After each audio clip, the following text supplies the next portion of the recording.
Everything good to go? Do I need to adjust some things over here?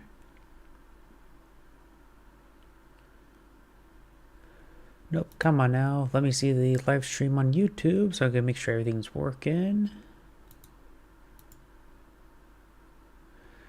There we go. And update. So there is a thumbnail. DAO 2. Save. And that should be good. Boop, boop, boop, boop. Bitrate's good on both of them. Yep, I think that's everything good to go. Is my microphone on? Because I failed to do that yesterday. Yep, I hit the button to see them popping up there. So I think everything is good to go. So, let's go and get started. Greetings everyone, and Grade here with another Dawn of War 2 replay. It's a 2v2 spawned on the north side as the Tech Marine. We have a Sky Silver Mojo spawning as his teammate. As the Warlock player, we have Caster spawning, Casset, not Caster, spawning as the opposition as the Force Commander, as is a dice roll. And as his teammate as the Chaos Sorcerer, we have Mostfasa. So far, a horrible opener right now. Oh well. We do have the Force Commander engaging the Tech Marine. Tech Marine receiving quite a bit of fire there. And we've got quite a bit of damage coming out on the Scout Marines and from the Scout Marines. We've got some Tactical Marines getting nice hits there on the Scouts. Tech Marine does get a nice special attack. Receives a nice special attack there. Actually, that Scouts receive quite a bit of fire from the Tech Marine. I am going crazy. We do have Tech Marine opener, Chaos Marines, and Howling Banshees.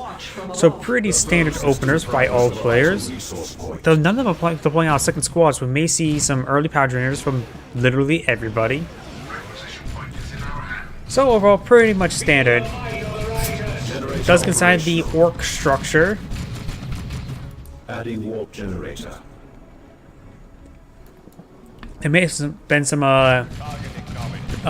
warp abilities being used on top of that scout squad. Looks like this scouts was trying to capture the point, and may receive quite a bit of fire there from this scout. The enemy wishes to fight hand-to-hand and Generator operational. Hand-to-hand combat. We do got the Guardian squads advancing.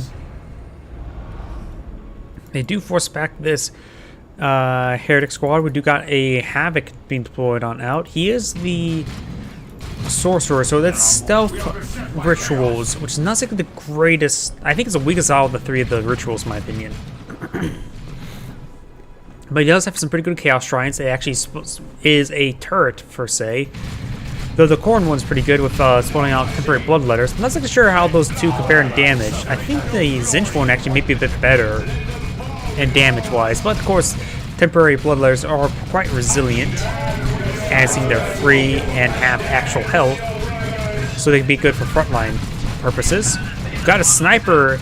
A Scout Sniper has been deployed on out, which is not abbreviated by SS. And we've got the Attack Marines now engaging Attack Marines in melee. Long story short, behind that off-colored joke, it is actually, for a time, an Army Scout unit was trying to name they were Scout Snipers. They thought, oh, why don't we just call ourselves SS? No, just no. They did not realize World War II. Adding warp generator. Hopefully they didn't realize what World War II was. Have tools for their tasks. You'd be surprised how many times I say the term SS and people actually don't know what I mean. But either way, if anyone would join the stream, they'll probably be really confused by the conversation. We do got the Chaos Marines get inside the Orc structure. Is it truly an Orc structure if it's been repurposed from another race? Good Plasma Grenade there onto the Chaos Sorcerer, and we've got the Chaos Marines now getting garrisoned inside the structure. Good Warp Bolt there. And we got the Havocs now engaging. Warlock will be following it back. We do got some Noise Marines coming on out. Quick recap on none of the other squads have been deployed out. We got another Tactical Marine and Scout versus another Tactical Marine and Scouts. And up here, we of course got the Guardian Weapon Team. Tactical Marines going to be pursued by the Chaos Heretics. Draw the Warlock's blade. Support structure complete. Scout Squad pushing the way forward is being upgraded with a Shotgun Squad. This is not the player who's gotten the Sniper. He's gone for double Sniper. That's very unusual. Does force back the other Shotgun Scouts, so there's a very big difference. In fact, you just don't see Scouts Snipers all too often.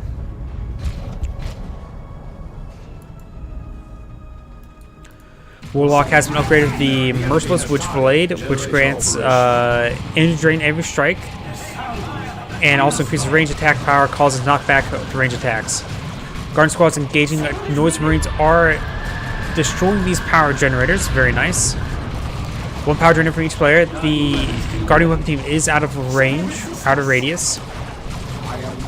Now we do have the Howling Banshees pushing the way forward. Does get suppressed by the Havoc.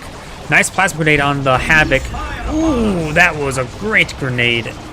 Trying to go in for some melee hits, but looks like the Havoc squad still has plenty of health remaining. Guardian's Weapon Team failed on getting shots there. Knockback there while he's knocked down. Very nice. Trying to set up the Guardian Weapon Team, but does hop inside the garrison. Both these squads are now falling back. The Noise Marines all have possibility of getting wiped by these Howling Banshees. Great Warp Bolt there, getting a lot of AoE damage to this relatively light unit. And we got the Howling Banshee squad falling back along with the Warlock. The Warlock could have potentially stayed. Has been upgraded with the Champion's Road, which grants the Psychic Shield ability, which allows the... Oh, that's the use energy as health ability. Also increases health by maximum 150. So that's actually quite a durable Warlock. But there goes that Scout Sniper. Both Scout Snipers actually wiped. They may have been... Yeah, it looks like both of them went down right there. I see 4 models, or 5 models. So good wipe there. I thought we were going to see some unique play with the Scout Snipers, but no such luck. Tactical Marines engaging the Tactical Marine in melee. Both of these red team are being upgraded to tier 2, so we're going to see some advanced technology there. While the Warlock and the Tactical Marine will not get... Oh! Tactical Marine actually fully went down there. I wasn't paying attention. I was looking at the characters down here. But he does... So both those players are getting tier 2. We'll likely some Stern Guard Veterans and perhaps some Plasma Guns or Rocket Launcher. For the Chaos Sorcerer, it's been pretty common going for Bloodletters, but we may see a Blood Crusher. I have a good feeling it's going to be either of those two. Fresh Tactical Marine Squad to support the Tactical Marines of the Force Commander. Going to Howling Banshee's shout there, tying up these Chaos Marines up in melee. And we've got the Warlock now engaging.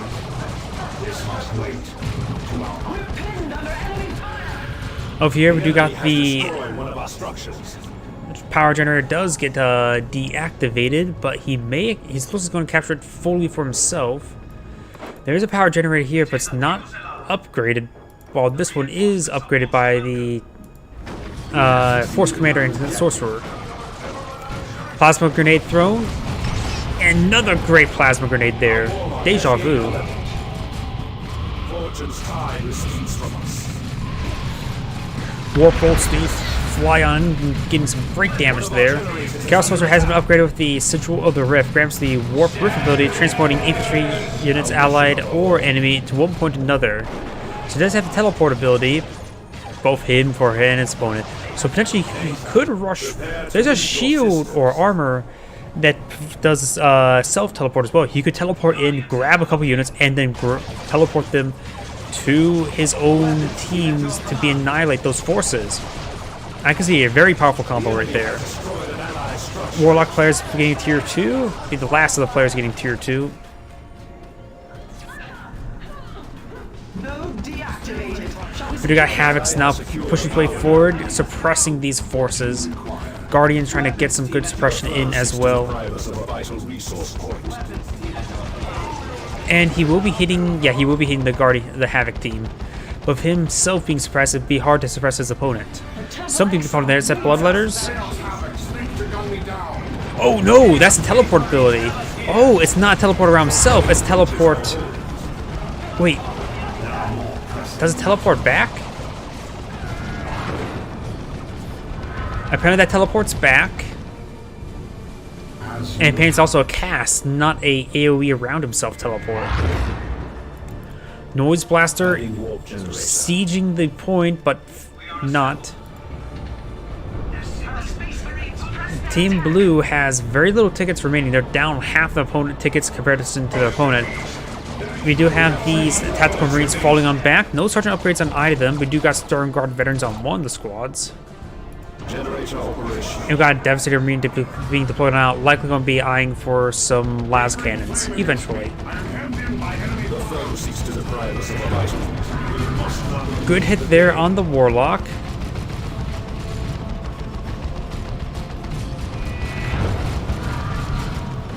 Good hit there, and does knock back the Warlock. We got a Chaos Dreadnought being deployed on out. Direct hit there on the Warlock once again. Up north, we do got these forces pushing way forward. And we got some Warp Bolts now being thrown on in. Great knockback there on the Chaos Sorcerer. Another great knockback there. And he will be falling back. Howling Banshees are going to be engaging these generators. They do have anti-vehicle weapons, which are decently effective versus buildings. And we do got the Dreadnought deployed on out with its auto cannon. Doing some good damage there. There's this Rune Predator providing a line of sight blocker. Now he can back away. Maybe he's trying to tie him up in melee. He is going to try to tie him up in melee. Not exactly a great unit to melee with, but he will claim out another generator. And these other two buildings are not going to be hit. Force Commander severely wounded will fall back. Has been upgraded to Sacred Standard, which inspires allied non-commander infantry in radius 25, increasing their damage by 25%. If the Force Commander falls in battle, this damage increases by 40%. So that's a permanent buff. Very nice. These Tactical Marines have enough, or at least one that has the Plasma Gun one actually has been cleaned up. While the Tactical Marines Plasma Gun is still engaging, great grenade there by the Scouts. That may have been 2 grenades there. Storm Guard veteran severely wounded. It does fall back in time, while this fresh Tactical Marine squad is still engaging. Devastator Marines being deployed on out by the Tech Marine. And now we do got the Dreadnought pushing way forward with its autocannon. But we do got 2 squads of Blood Dragons. That's a lot of anti-everything weapon damage. Oh, teleports his teammate's Dreadnought. Or no, that's his own Dreadnoughts.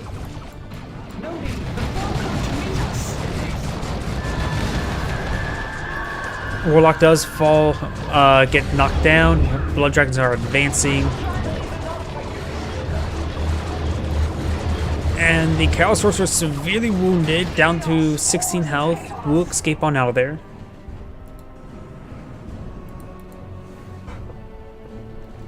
An ally has gained control of the victory point. Blood Dragons engaging the Tactical Marines. I'm drawing blanks because I've gotten very little sleep this week. Then again, I always draw blanks.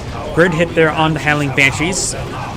And this Guardian Whip team does get some good suppression there because the 2 models right here are advancing forward when they really shouldn't. Heretic Squad is saying a massive Plasma Grenade hit there. And then Blastmaster does not get any additional shots off there. These 2 front models are a bit wounded. Is that better or worse than they had in the gunner wounded? Probably better to have those 2 guys wounded than the gunner.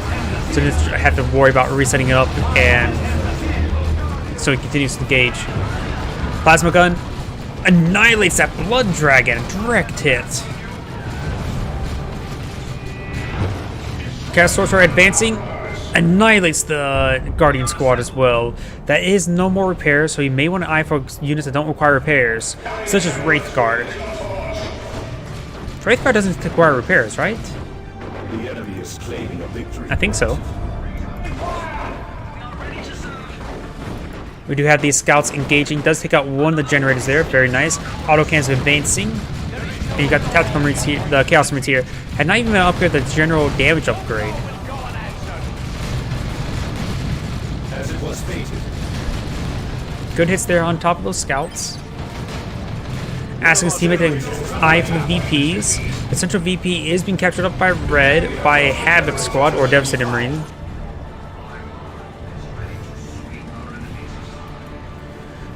Dreadnought has the same bit of damage there. We do have the Devastator set on up and has not been in the advanced targeting system, and we do have the Web Brigade here ready for more harassment.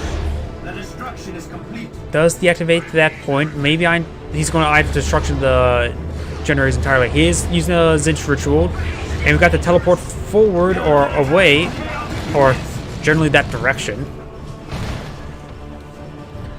Was that the leader upgrade killed? Nope, it was not.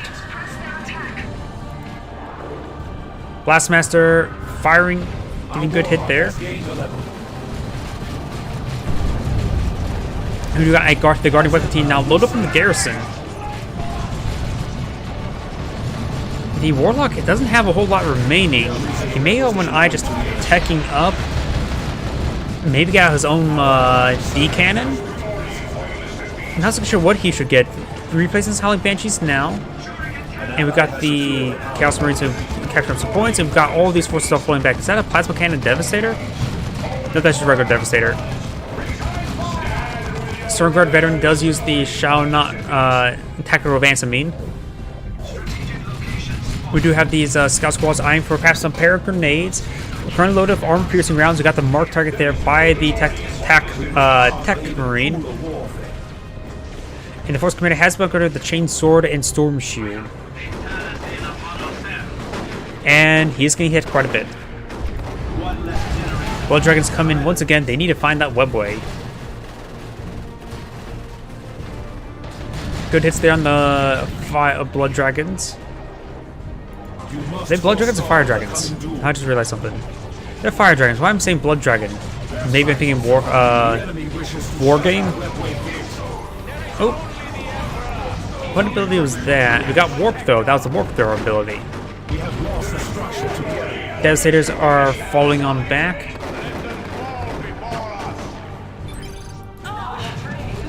GUO soon. Direct hit there on the Banshees. Very nice. GUO, Mofasta. Great Unclean One. That's what it was.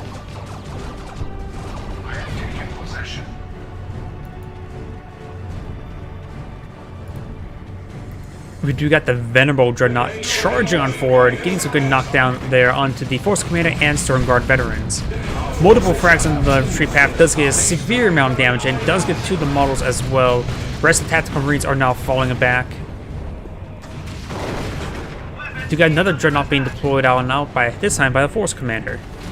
So 3 Dreadnoughts will be out on the field. No Bright Lance yet on that Guardian Weapon team. It almost goes down, but stays alive.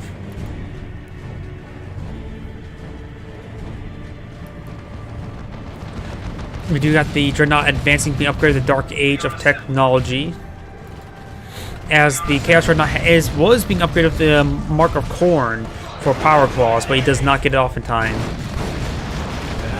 Heretic Squad is falling back, and we got the Chaos Dreadnought receiving some flame damage. Blastmaster gets a good hit there on the Venerable Dreadnought. The enemy has 200 points remaining. Our allies' infantry Building a Great Unclean One now. Red does have a good ticket advantage, but the opponent has a triple cap against them. Asking his teammates to cap, which is very understandable. losing a victory objective. Tactical Marine, or Tech Marine has marked the Tactical Marine if that ability, mark target. Looks like multiple grenades going to come on forward. 2 grenades have been thrown. He does dodge in time. Very nice. We got the Chaos Marines and the Chaos Sorcerer advancing. Howling Bench is tying up the Tactical Marines up in melee. The Venom Dreadnought will come on in. We do got some Dark Reapers deployed on out. I generally don't know how effective are Dark Reapers. They appear to be anti-infantry, heavy anti-infantry. But they're getting some good damage. They don't cause suppression. Sorcerer and Warlock are engaging in melee. As the Dreadnought engaged the Venerable Dreadnought in melee, but the Venerable Dreadnought's going to win out quite easily. Regular Dreadnought does go down. You got a Bright Lance inside the garrison, as the Force Commander has been upgraded with the Power Fist. Venerable Dreadnoughts charge on in. No last cannon upgrade, but we do have the Great Unclean One. Good hit there on the Fire Dragons.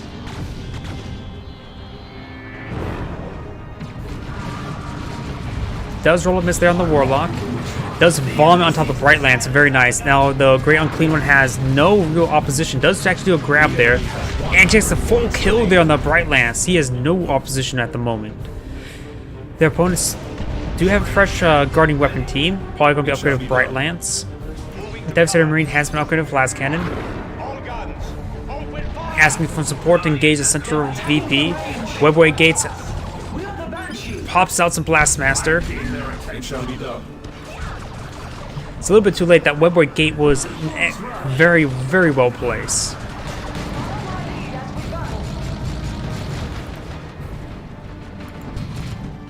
Deploying the Bright Lance cannon. A Bright Lance is being deployed. Very understandable. Last Cannon setting on up, trying to get the Great Unclean One. And now we've got the Zinch upgrade for the Chaos Dreadnought. It just allowed them to access the missiles, missile barrage, and the Kraken missiles. No upgrade on this Havoc squad. And here comes the missile launchers. Does get one good hit there. Damage is not too significant at the moment. Line side blocker here, preventing the last cannon from engaging, but the Bright Lance does find an angle now. And we've got the Chaos portal being deployed on out.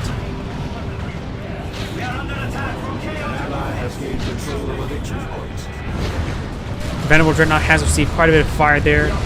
Blastmaster does roll a miss there, hitting the ground where the Warlock is. Great Unclean One's falling back. He needs the Heretics to do a ritual for extra health regen. Blastmaster is advancing. May get a good hit there on top of these Dark Reapers as the Chaos Dreadnought is pushing forward. As well, a missile launcher, Tarantula Sentry Gun. Very nice. Which was being activated, which will camouflage the Dreadnought away. Now even you see a Tarantula Sentry Gun, let alone a missile Tarantula Sentry Gun. Dark Reapers will barely escape on out there with 5 HP remaining.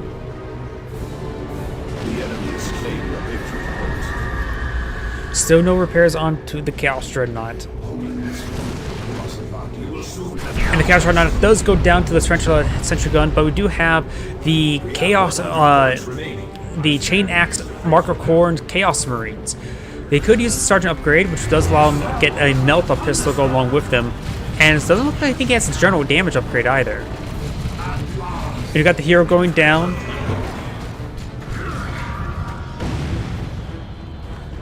Blastmaster may get a good hit there onto the Bright Lance. The Team Red's down to 9 tickets. That's not a whole lot of tickets remaining. World shall rejoice in our victory. And it looks like the Chaos players have surrendered. Well, this is Angry saying thank you for watching and signing off. Well, there is that replay. I wonder as well, right now I have set to the Twitch stream to Dawn of War Retribution. What has more people, Dawn of War or Dawn of War Retribution? Give me one moment as I check that out.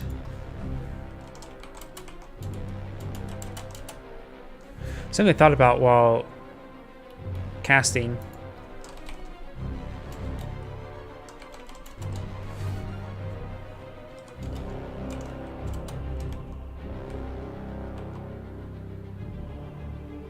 Oh, I actually selected Retribution Last Stand. Yeah, I should change that. I'm changing that now. Sorry for the one person who's actually watching. I realized I chose the wrong game. Boop, boop, boop, boop. Oh, come on now. Let me change it. Edit stream info. Change away to... Because I only saw Dawn of War 2 Retribution. Didn't see the last bit. My bad. Nope, that's fixed.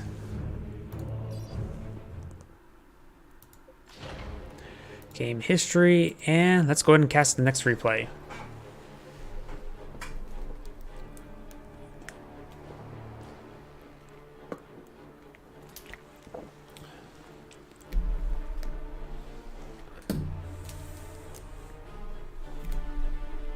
I do have my microphone unmuted. Yep. Usually I get somebody in Chaylee's chatting something by now, but oh well. It's just Wednesday. And here we go. Got music as well, so let's go ahead and get started. Greetings everyone, Angrid here with another Dawn of War 2 replay. I spawned on the south side as the Lord Inquisitor. Oh wait, no, that's red. As the Brother Captain, we have Critical 32. Spawn as ally as the Ravener Alpha, we have Olev.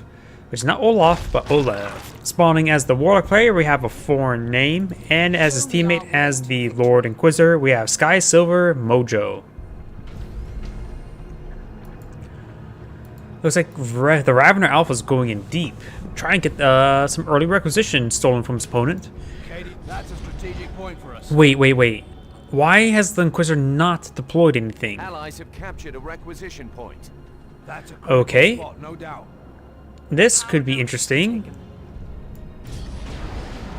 A power node. Roger. Maybe he's going for a lot, going for early tier 2 and perhaps going for a pair of stormtroopers. But usually the Inquisitor, usually at least with another guard squad or even a sentinel. So going for one stormtrooper is going to put them at a severe disadvantage. Hermagants are trying to chew away at the Lord Inquisitor. Raven Alpha will help and does get the Lord Inquisitor now down. No generators just yet. His teammate has deployed out a whole bunch of generators for the Warlock. There's 3 Guardian squads here. What is going on? What is going on? 4 Stormtroopers, 2 Hormagaunts. What is going on? I have no idea what's still going on.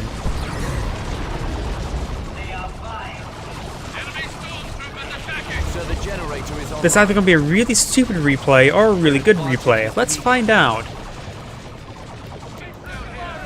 We got Inquisitor Stormtroopers are advancing. We do got some Cash Devils. Okay, this is not sort of weird like initial units only replay. There are Cash Devils now being deployed.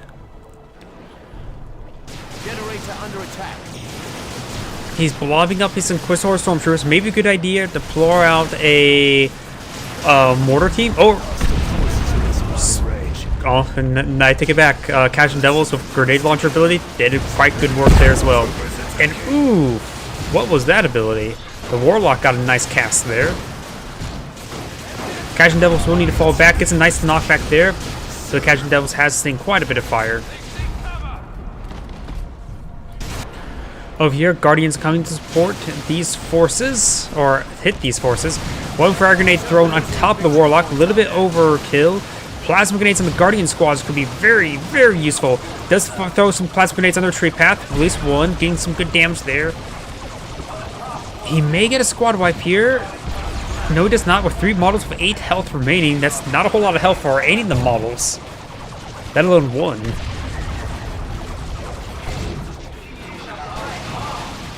More and more plasma grenades being thrown on out. Does miss these Hormagaunts. We've got the Warrior Brood now deployed on out. And we got the Ravener Alpha advancing, supporting the Warrior Brood. Cash and Devils are... Oh, double Cash and Devil. That's a bit unusual, but against the current opponent's composition, it's not half bad, I think. And we do have an upgrade out there on the Brother Captain. The Undying Purge. Passive heal the Brother Captain 1.15% of his maximum health every melee hit and 0.5 of every range attack. If I remember correctly as well, his range attack is actually 2 separate bullets, so it's potentially 1%, depending on what he's actually hitting, and if he hits in general.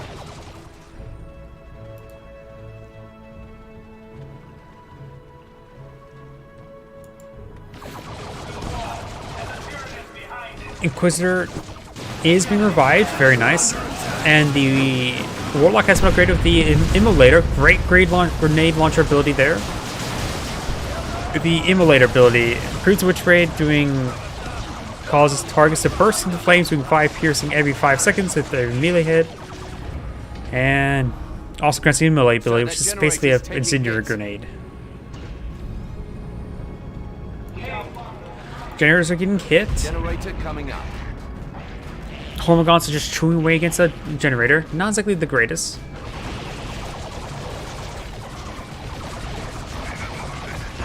Ooh, we got knocked back there by the Ravener Alpha. Ravener Alpha has been actually fully kitted out so far. Crippling Talons, which reduces damage that he hits. Plasma Grenade does get dodge. Hardening Carapace grants burrow ability. Oh, that's basically just free move around burrow, and grants Toxic Miasma ability, which is from Toxic Miasma. Generator under attack. Of course, our Stormtroopers are advancing, getting some good damage there onto the Inquisitor. And the Khajiit Devils are receiving quite a bit of fire right there.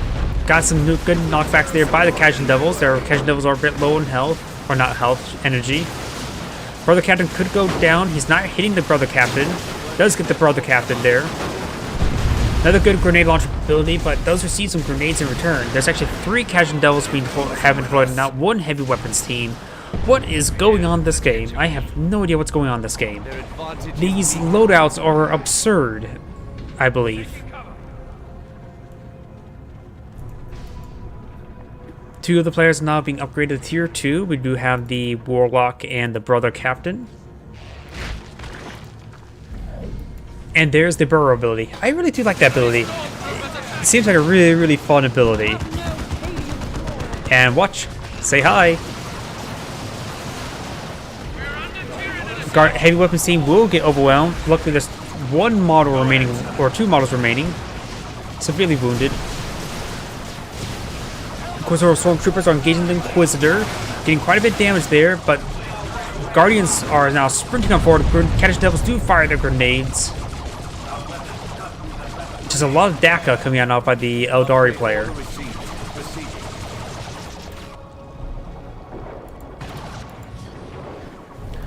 Warrior Brood is capturing up the VP.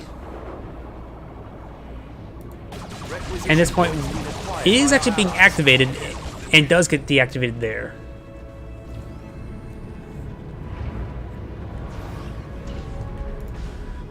We got a shield generator now deployed on out.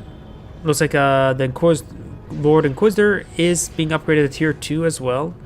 We do got a Ravener Brood being deployed on out by the Ravener Alpha.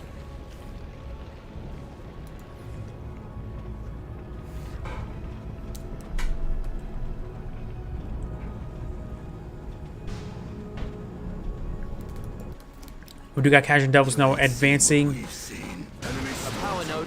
May see some good grenade launchers, barrages, but these Warrior Broods going to be a bit problematic. He's going to do some shotgun bursts on top of them. With Mountain Forces here, maybe a good idea just to fire the grenades and retreat. Yep, he does retreat on back. Inquisitor has not been upgraded with any sort of weapon. And we've got the Inquisitor Stormtrooper does, of course, receive that stun shot, but it's more of an anti-hero ability rather than anti-squad ability. So I suppose it's pretty good against single entities as well. We got a Ravener tunnel here. And we do have the Raveners receiving quite a bit of fire there.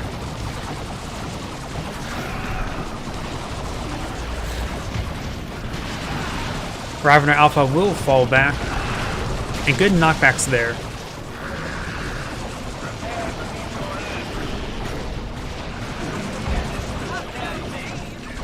If you got a plasma grenade thrown there, he does avoid it. Very nice. Over here, ooh, saw some sort of ability was being used there. Multiple abilities to be deployed on out by the Brother Captain. We got the Mantle of Terror, increases health, energy, Alien Ninja regen cooldowns and grants the Battle Ride ability. Healing infantry by 3 HP per second over 20 seconds, so it's a pretty good AoE heal. And that's probably the ability we see right there. Ooh, nice napalm run. Heavy weapons team setting on up, getting some great suppression all across the line. Got AV. Left to team. Going to the brother captain. AV. Not sure. Can't think what AV means at the top of my head.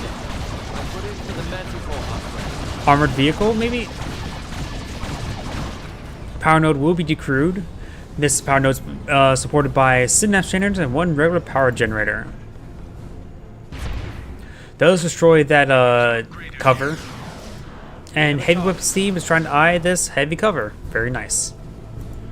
Quite fitting. And ooh, Manticore. The Manticore in this situation is probably a very good item because how much the light units, and plus the brother captain's current composition recommends blobbing, so that'd be a great anti-blobbing tool. Ravener Alphas are charging on in. We got multiple Guardian squads being collapsed on their location. We got this Falcon engaging. Plasma grenade there does get a decent hit there. And the Ravener Alpha will fall back. The Warrior Brood likely will fall back relatively soon. We do got these Inquisitor Stormtroopers are advancing as well. And great cashing grenade launcher, Manticore. The Manticore is not advancing. But we got the brother captain now pushing his way forward, getting some good damage there onto these Khajiit Devils. We got a suppression weapon here. Of course, the brother captain can't be suppressed.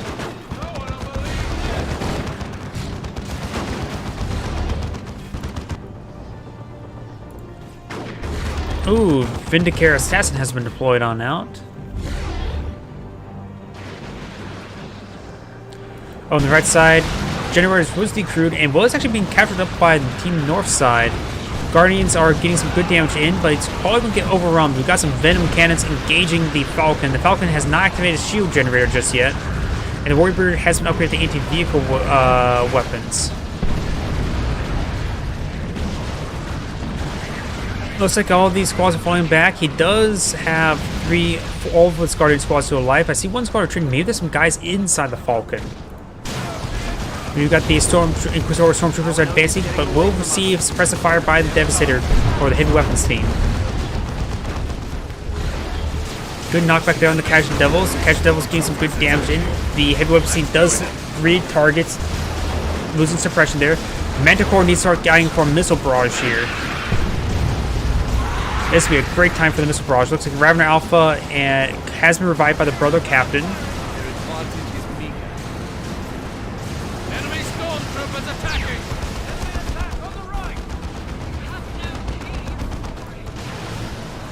We got the Lord Commissars advancing, trying to tie up these Inquisitor Stormtroopers.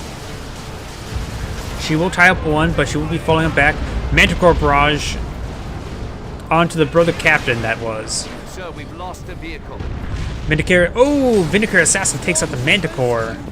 That thing was a bit too far forward, I would say. Guardians have been dismounted. We got some Rippers here, as well as a Capillary Tower. Rippers won't last all too long. They're not exactly designed to stay alive.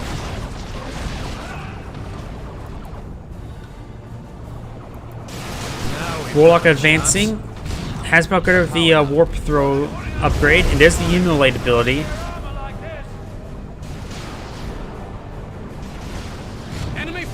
Heavy weapon teams is setting on up. And we've got the Khajiit Devils now pushing forward. Heavy weapons team does get caught out by the brother captain. Brother captain severely wounded. Over here, we do got the Guardians engaging the Ravener Alpha. Ravener Alpha still has a third of its health. Venomcam's now engaging.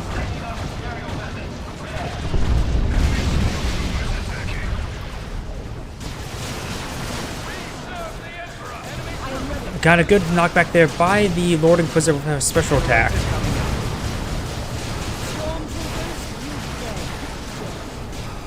The Lord Inquisitor still has not been upgraded with any sort of weapon.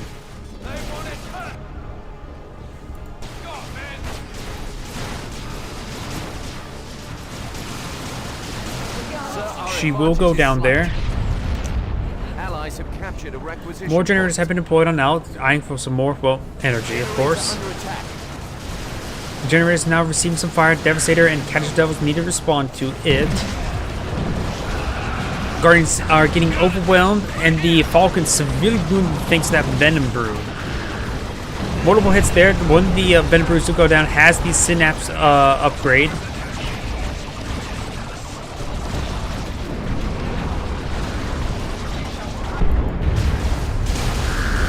We over here, we got the Catch Devils advancing, maybe trying to tie some of the guys up in melee, but he may just get some shotgun blasts actually.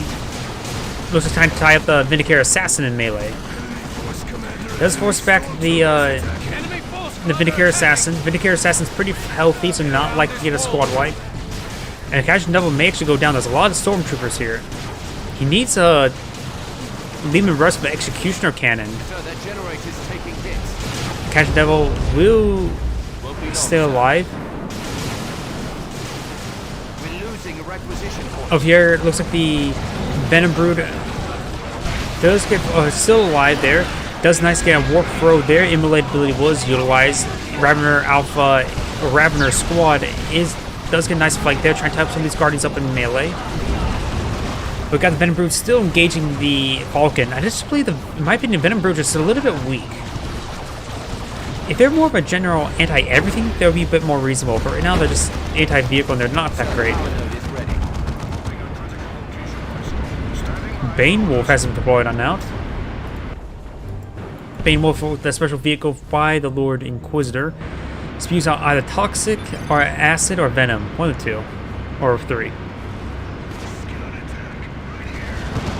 Something to be called on there, and that's from the Brother Captain. Just need to find an edge. We got some Paladins, a Terminator squad. Second Falcon has actually been deployed now. He's coming for 2 Falcons.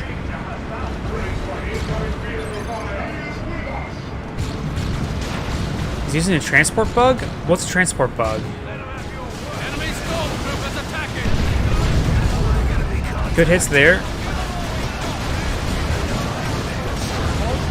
For the one person that's actually watching the stream, do you know what he meant by the transport bug? I'm not familiar with the transport bug. Bane Wolf is advancing, got some good AoEs there. Warp Throw being utilized as well. Knocks him straight to these forces. Plasma Grenades a little bit too far forward. Falcons are falling on back. Needs quite a bit of help there. We do got the Raveners engaging for a nice flanking run. Needs some good damage all across the line.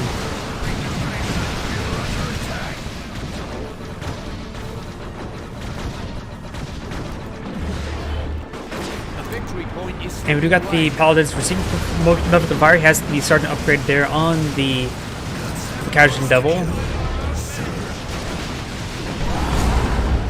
It's actually a demo charge here. Does retreat on back. And now, good hit there. The demo charge of the Casual Devil is not exactly very high damage. Falcons are advancing. generator under attack. And the Catch Devil will manage to escape on out there. Guardians are pushing their way forward. We got a nice ticket advantage there by blue, but by a small margin.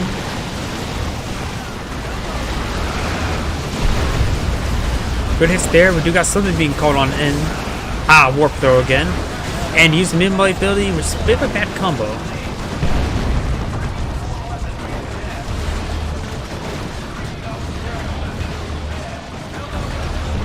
Good grenade launcher barrage, getting some good damage there. Does knock back his own Lord Inquisitor, who has not been upgraded with any sort of weapon. Tier 3 being researched by the Warlock. Understood. Got another Upgrading Venom Brood tech. being deployed on out by the Ravener Alpha. He looks like he's lost his first set of Venom Brood. Their Venom Mace must be pretty watered down. We do got some good damage there coming out in the Brother Captain. Tyrant Guard's being deployed on out. Paladin engaging these Cashin Devils, and we got the Tyrant Guard now advancing.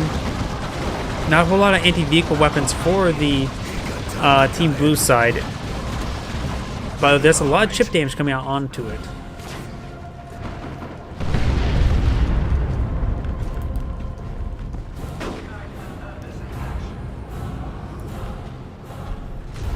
Our allies have themselves a Inquisitor Stormtroopers are making their advance. No D cannon. I say D cannon would be great. Now we got a Terminator Librarian being deployed on out. That's one nerd you don't really want to mess with. Catch Devils make it a grenade launcher barrage. This is a prime target. Bane Wolf getting some great damage there. Good knockback there. This squad may need to fall back. It's severely wounded. It does fall back there. And a napalm run. Lots of AoE. Great work there with all the AoE effect. Does get Vindicator Assassin does get a good hit there, or 2 hits onto the Bane Wolf.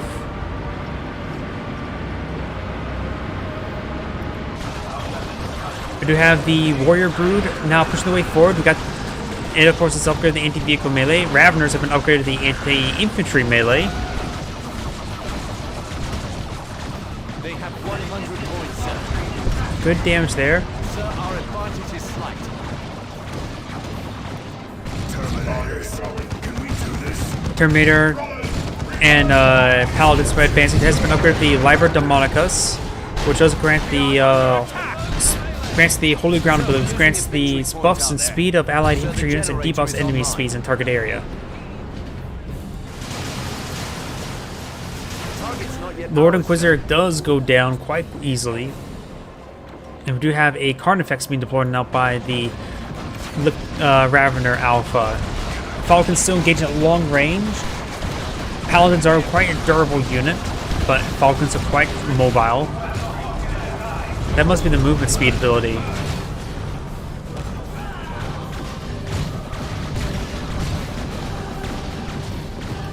Over here, looks like the Bane Wolf getting some great damage there onto these light infantry forces.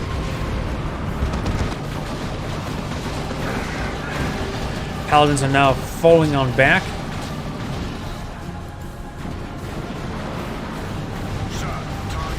And Bane Wolf does get a kill there on one of the generators. Starting to get more hits there, but we do have the Vindicator Assassin getting some great hits in. A victory point is slipping away.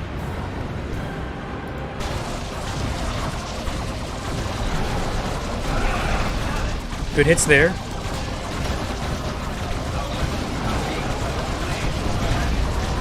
And we do have the Tyrant Guard now receiving massive amounts of fire. He could hold down. He does actually sprint away. Something got knocked back there. Ravener Alpha does get a nice jump in on these forces. Not Ravener Alpha, Ravener Squad. Where is the Ravener Alpha? Just going around capturing points. Very nice.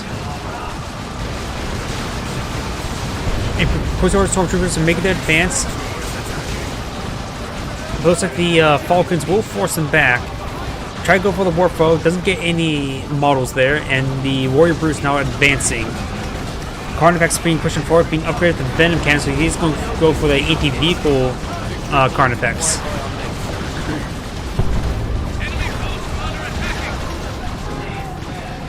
We do got a D-Cannon here. And that's the D-Cannon blast right there. It's like a miniature wormhole. You got an autocannon upgrade here. Interesting. I'm not so sure how effective autocannon is versus Inquisitor Stormtroopers, but can't suppress them.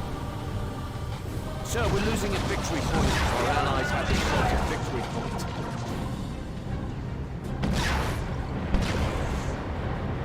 New heavy weapons on site. Oh, I just realized there's a Stormlord now deployed on out.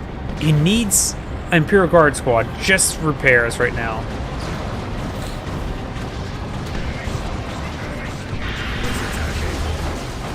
Stormtroopers has received quite a bit of fire there. We'll spot the Stormlord the good old-fashioned way. And the Stormlord can be repaired by his teammates' Guardian Squads, and he does have 4 of them, so his teammate has a lot of repairs for him, but still not exactly a great idea to solely rely on your teammates like that.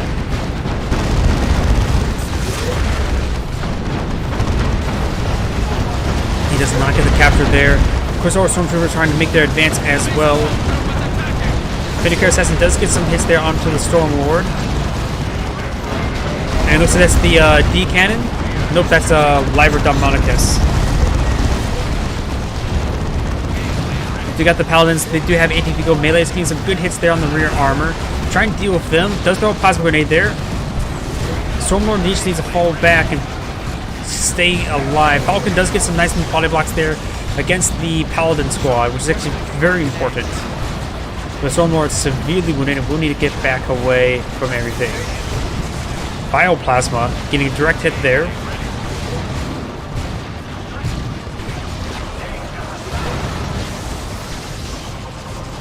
Brother Captain will be falling back. Stormlord is still severely wounded. Does get repaired up by this fresh Imperial Guardsman. Doesn't even have the Sergeant upgrade just yet.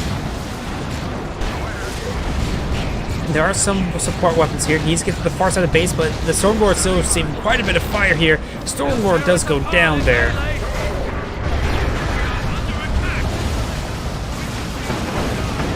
Garden Squad getting focused down by these Inquisitor Stormtroopers. Autocannons just trying to fire, but it's not as great for his light infantry. It's more of an anti-heavy infantry unit. Looks like the Guardian heavy weapons team does go down. Oh, is that an Eldritch Storm somewhere? Yeah, Eldritch Storm has been cast right there. Doesn't get in squad wise, but all of the Inquisitor Stormtroopers are severely wounded.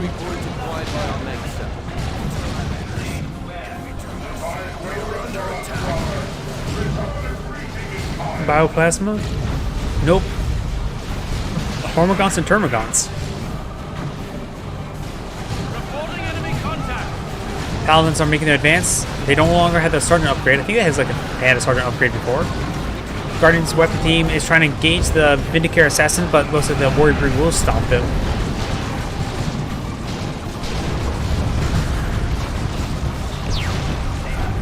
And there goes one of the Falcons. So far, 2 vehicles are killed by these Paladins. And this one's severely wounded. Warrior Brood trying to engage our anti-vehicle weapons. And Head Catching Squad's going to push on forward, trying to get a shotgun knockback on the, or a plasma grenade by his teammate. Goes up here, a set of frag grenades, does force back what I was trying to capture it, but the blue team's down to the last 3 tickets, 1 ticket, and that's going to be game. This is Angrade saying thank you for watching and signing off. Oh boy, that was a good replay. Though, been a long day, so I'm actually a little bit exhausted. Hope I can stick around till 8 o'clock.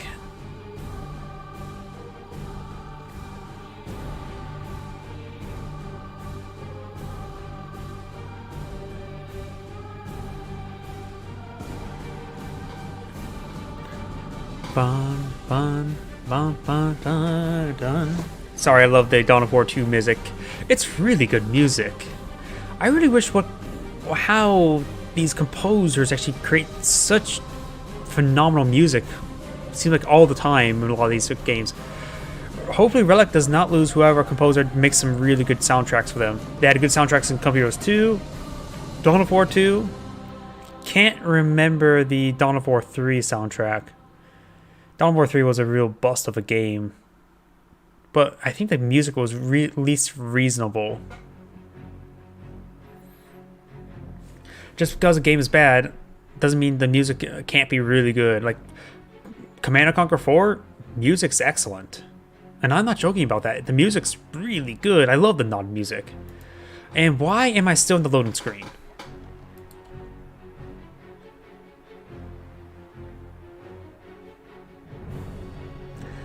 I may need to restart the application, because this... I'm still stuck in the load screen? I'm going to have to restart the application, or just when I alt-tab, then it actually gets fixed. I don't know. Oh, one last 2v2 for the night. Then I'll do some 1v1s.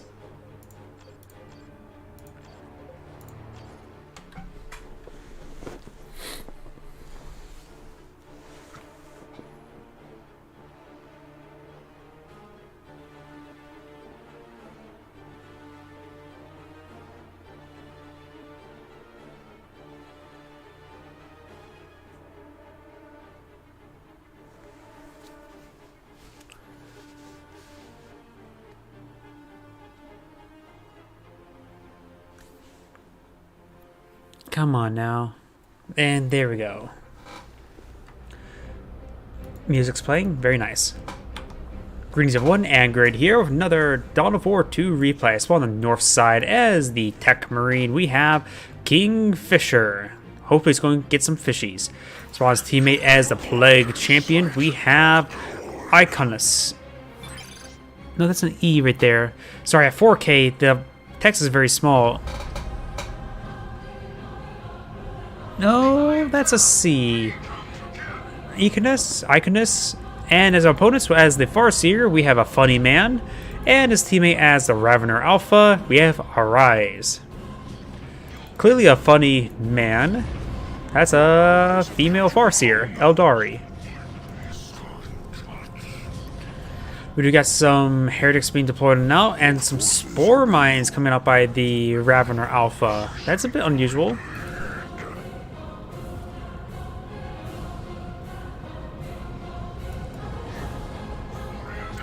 We got, let's see, Hormigaunt to 2 Termagants, Spore Mines. To me, it seems like Spore Mines are just not worth the cost. We do have some Scouts here, some Tactical Marines, and more Scouts versus Heretics, Chaos Marines, and Heretics. So overall, Team Marines going for a very similar build, while the Farseer only has got to point out 1 extra Howling Banshee. Maybe eyeing for an early Guardian Weapon team. Your allies have claimed a requisition point. Chaos Marines make it their advance. The Heretics will be able to escort them no problem.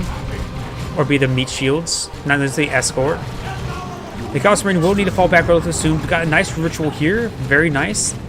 I do like the Nurgle ritual the best. Extra health regen is just always nice. It's always useful, extra health regen. And those who like using bloodletters, well, guess what? More health regen. Though the Khorne one's not half bad.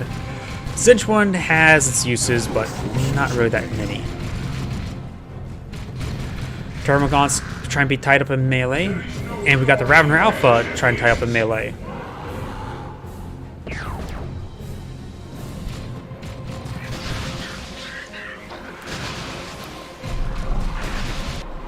Over here, we do have the Heretic forces capturing up some points. And we do got the Spore Mines getting some good damage there on the Tech Marine, but good is very relative. Oh, the Spore Mine actually wasn't getting hit there. Huh. Can you reinforce a Spore Mine? As my voice cracks. Sergeant upgrade there on the Scout Squad, very nice. And you got a Nurgle ritual being activated now.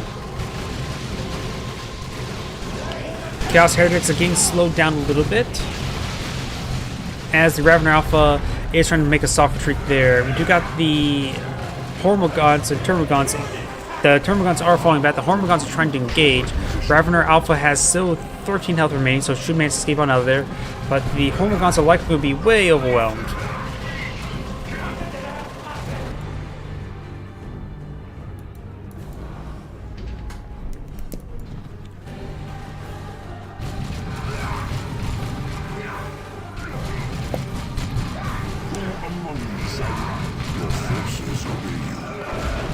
Looks like it sounds like a Aspiring Champion being upgraded on this squad. Yes, he is. I love that quote. Who among you shall rise? None of them among them actually rise. It's a fresh unit. Somebody got teleported in there. Maybe that was just a Termagant Snare ability from the Toxin Sac, crippling poison.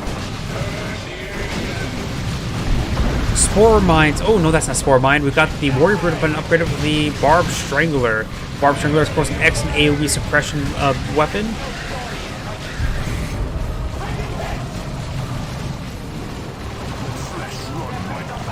And Howling Benches is now falling on back.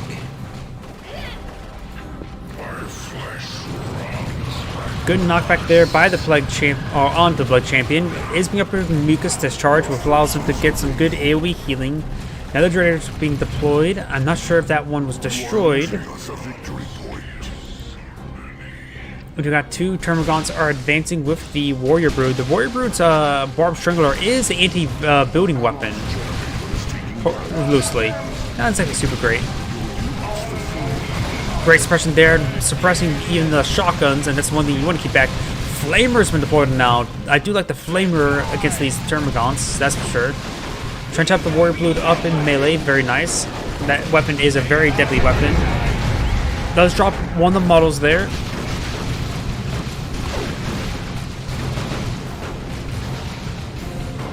And you got a mass retreat coming out by the Ravener Alpha. Guardian's weapon teams engaging the Howling, engaging the Heretics, and the Howling Bitches has sustained quite a bit of a beating there. One of our trailblazers is under attack. Your allies have won a victory point. Harmagants getting hit. Does throw a frag grenade. That frag grenade was pretty good, and the shotguns may finish the rest of that squad.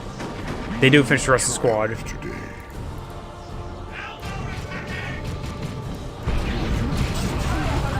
Howling Bitches do claim a kill there on the generator. We do have these Noise Marines and Plague Champion and Chaos Marines advancing.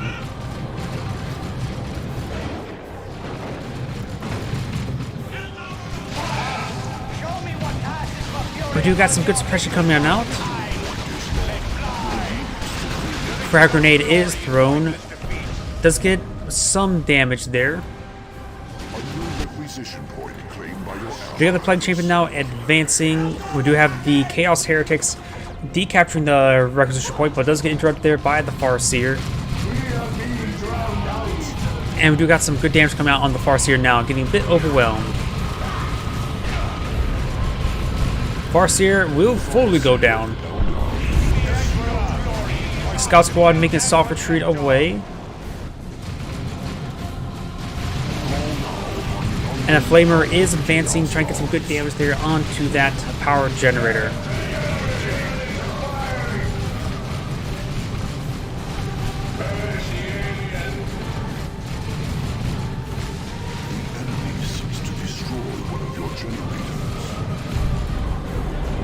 Farseer is still down. I hear some, looks like we got some Blood Dragons deployed on out. Which, and with the Howling Bitches here, that's going to be a quick, very full gen bashing.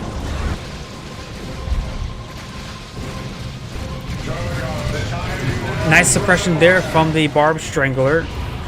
But we do got Noise Marines here, which will be able to tie up these Warrior Broods more or less in melee. Ravener Brood pushing the way forward to support the Ravener Alpha. Ravener Alpha has actually moved on forward as well. Good knockback there by the Noise Marines. And we got a single frag grenade that could be very deadly. Does get two of the models there. Barb Strangler has to have a nice knockback there. And another of the Warrior Brood. The Warrior Brood needs to fall back, losing two of the models there.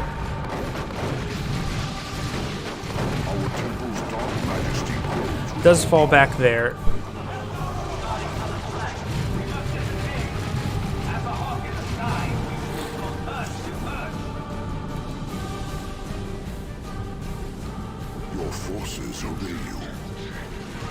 Tactical Marines, Scouts are pushing the way forward. Noise Marines are here.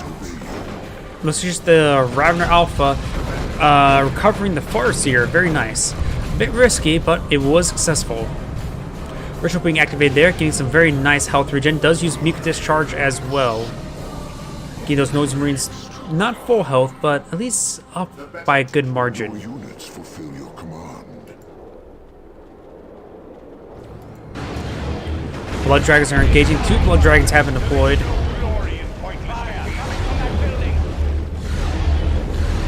Oh wait, that's actually a Flamer upgrade on one of these guys. We do have... Here we go. Nope. So there is a Flamer upgrade. I don't actually see the Flamer upgrade all too often.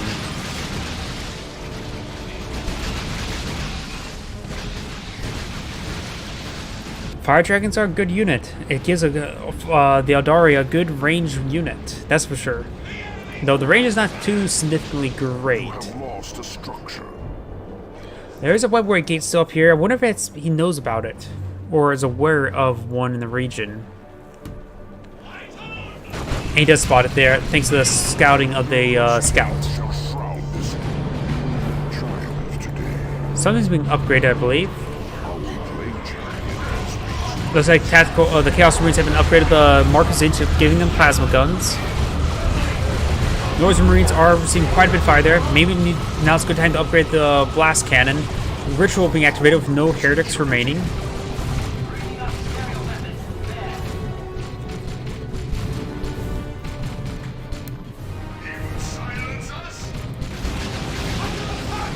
Getting some good damage there onto the Noise Marines.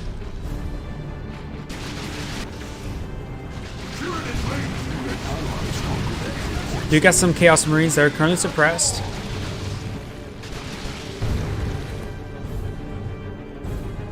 Over on the left side, you got some fresh Assault Marines. Is he going to upgrade them Vanguard Veterans? Seems a little bit late for Assault Marines.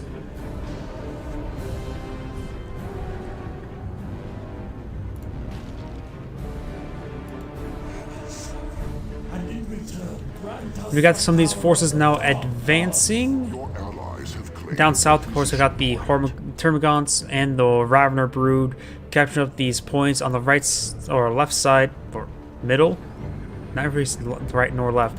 We have the Tactical Marines capturing up with the Flamer. Flamer's a bit unusual option. You could upgrade that to the Stern Guard Veterans. He doesn't with the Flamer anymore. The other one is upgraded with a Plasma Gun, which should be pretty effective. We do have a Tyrant Guard deployed on out. Fire Dragon are both utilizing a Flamer ability. And he does get a nice jump there with his Assault Marines. Now upgraded Vanguard Veterans, just regular Assault Marines. Does get a special attack there. And the Fire Dragons are forcing them back, at least one of them. Assault Marines are falling back as well. Down to one last model. We do got the Tactical Marines engaged with the Plasma Guns, and the Flamers constantly providing some good firepower as well. Also, the Flamer Squad will fall back. Plasma Guns are still firing away. And looks like the Space Marines will hold out over here. We do got some good knockback there. North Marines are falling on back. We got two Heretic Squads advancing. No grenade launcher upgrade. Does have the Plasma Guns. Actually, there's two Norse Marines actually out in the field. And now we got the Gravity Blade ability upgrade for the Farseer, which creates that very nice long duration stun. Not exactly super high damage, but it does give a very long duration stun, allowing other forces to get a lot of damage in. Raven Alpha has not been upgraded with any sort of upgrade. And Tech Marine has, of course, been upgraded with the Plasma Gun. Tactical Marines? No, reinforcements. Does get the reinforcements there. Oh, up north. Does use the webway to advance, a fresh webway. do not lose us that power. Does get a full gen bashing there. Very nice. Sneaky webways. There is a Ravener tunnel being deployed here.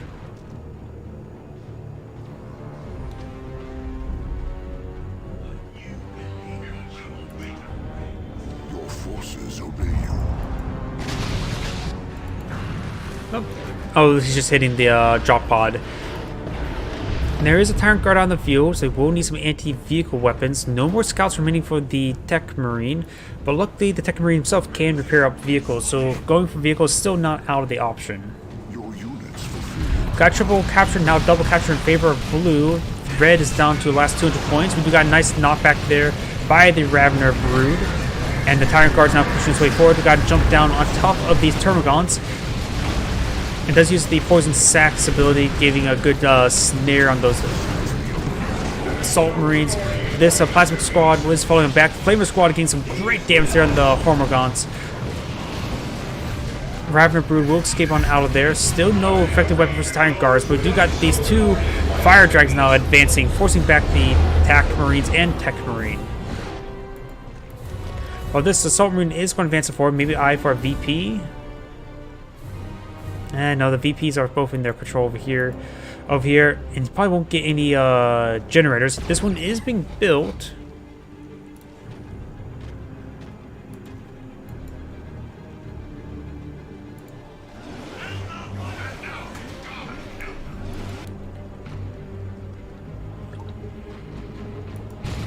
We've got these forces of retreating to the webway. Very nice. But that webway will go down quite quickly. Fire Dragon will manage to escape on out there. It goes for a third Fire Dragon squad. He did lose one of No, he only had one Guardian squad, and the Howling Banshee is still alive as well.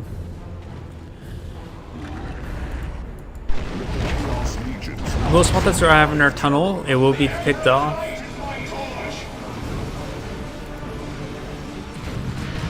And we'll go down there, netting him 15 red points.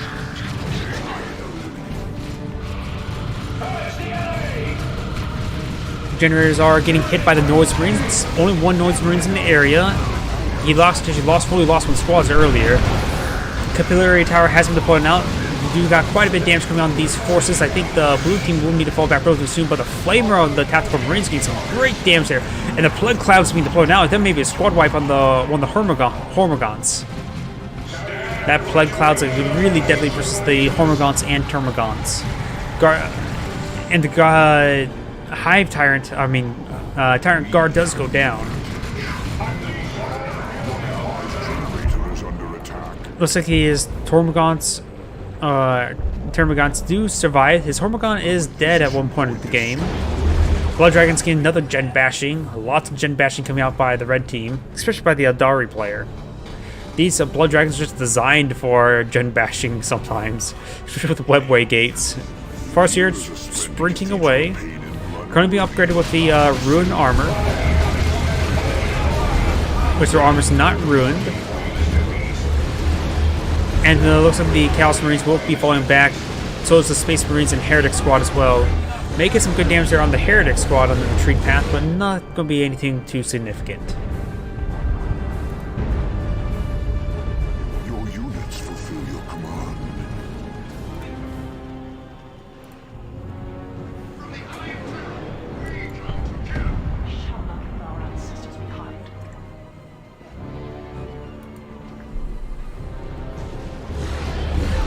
We got the power generators being rebuilt and be immediately destroyed.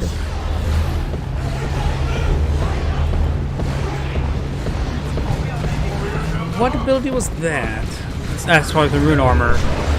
Don't worry about that between combat. Looks like those forces are falling back thanks to the Assault Marines. The Plague Marine is severely wounded. Farseer is still quite healthy, but she's down to half health. She needs to do a full retreat. She is fully retreating. Asking for a res, always a good idea. Let's see, not there, but Rune Armor.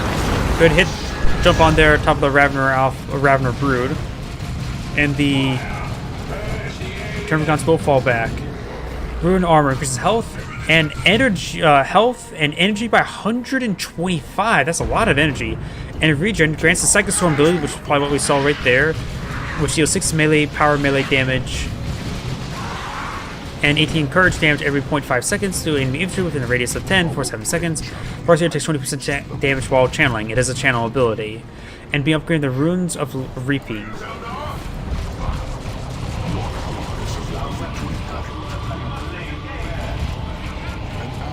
Guardian Squad is falling on back. Over here, gen bashing has been completed.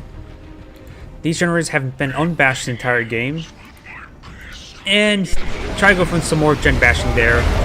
I don't think Team Blue Team will have any more decent power generation for the rest of the game at the current rate. Good special attack there, but we do got the levitation ability, which will allow the Fire Dragons to gain some more damage off there. Though one of the models is falling back, so the squad will not be wiped. That one has a power sword. That was a sergeant that escaped as well. And a Plague Cloud coming on forward. Excellent there. Not sure what's been called on there. Orbital Strike. Oops, yeah, that was a pretty big whiff.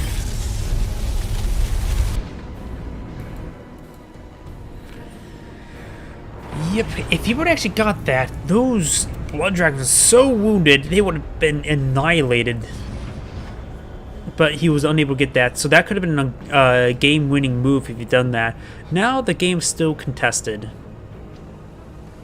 Red team does have very little tickets remaining versus their blue opponents.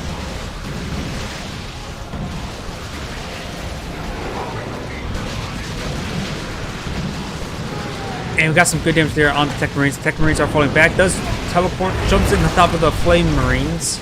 Assault Marines are advancing, but does force back the Venom Brood. But the Assault Marines would likely fall back relatively soon.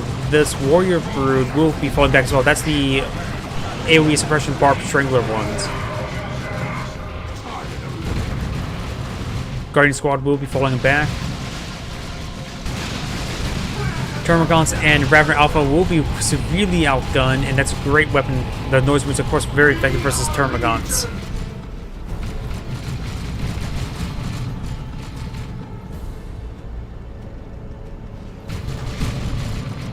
Ravener Alpha will be on the fall back. This point is being captured. That's going to be a put the squeeze on team red team.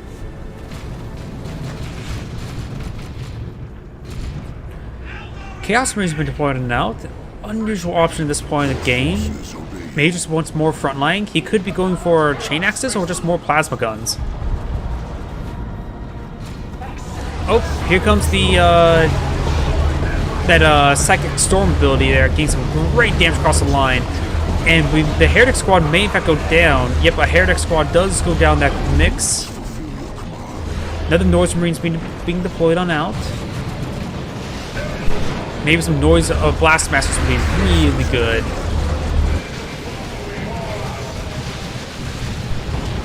Ravener Brood is severely wounded. Warrior Brood is sustained quite a bit of fire as well. We've got the Technical Marine and the Tactical Marines getting some good damage in.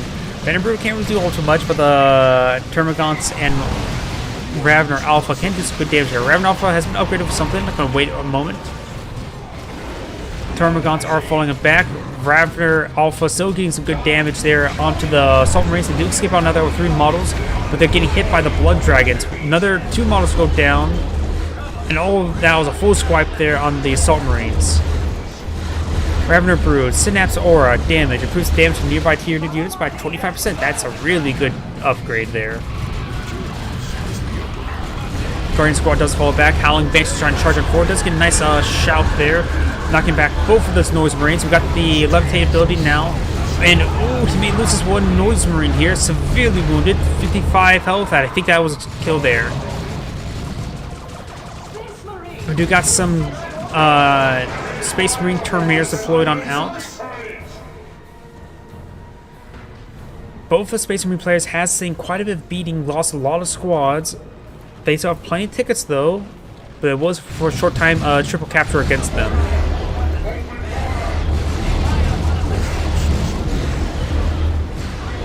And we do have one of those Terminators do go down. Chaos Marines are advancing. Still no Noise Blastmaster. Fire Dragon's now advancing, getting some good damage there on these units. And we got another Psychic Storm ability there.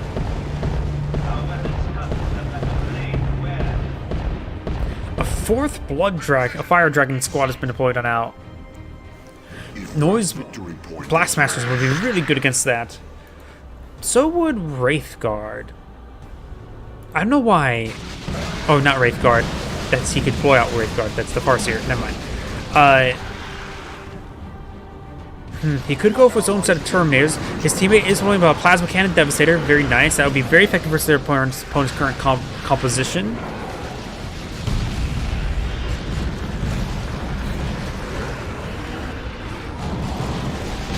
Power Generators go down. More gen bashing. Blue just simply cannot have Power Generators this game.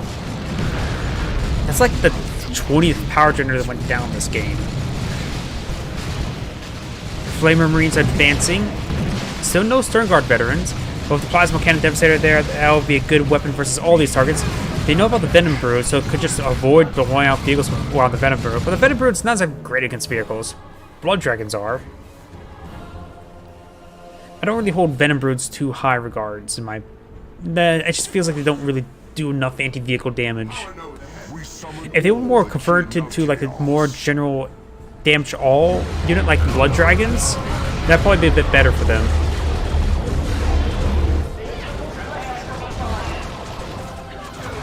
Terminators are pushing the way forward, being upgraded with the Assault Cannon. Assault Cannons go to anti-infantry. They're dealing with mass infantry, so they need the anti-infantry. Does lose a Tech Marine there. Plasma Cannon Devastator. Nick gets a direct hit there on the fire dragons. And if he gets another hit there, that could be multiple squad wipes. Fires another shot. Gets a decent hit there on those forces. Nothing too critical. But Ravner Broods trying to tie up a melee of the Devastator here. That can get some good damage here. One of the Ravners do go down. And we've got Chosen Plague Marines. But they're getting way too overwhelmed. They need more fire support. There's actually an ability there, but there goes the Chosen Marines instantly. But now there's some sort of massive Blood Cloud there, getting some good damage there, even resurrecting some of those Fire Dragon models. Warrior Brutes almost down. Noise Marines getting some good damage there. Look at all those free casualties. Free zombies. They're starting to time out now. They don't last all too long. But I do like those effects. Ooh, that assault cannon. Getting some good work in. Points remaining. Red's down to the last 40 tickets. Blue's captured the center of the map.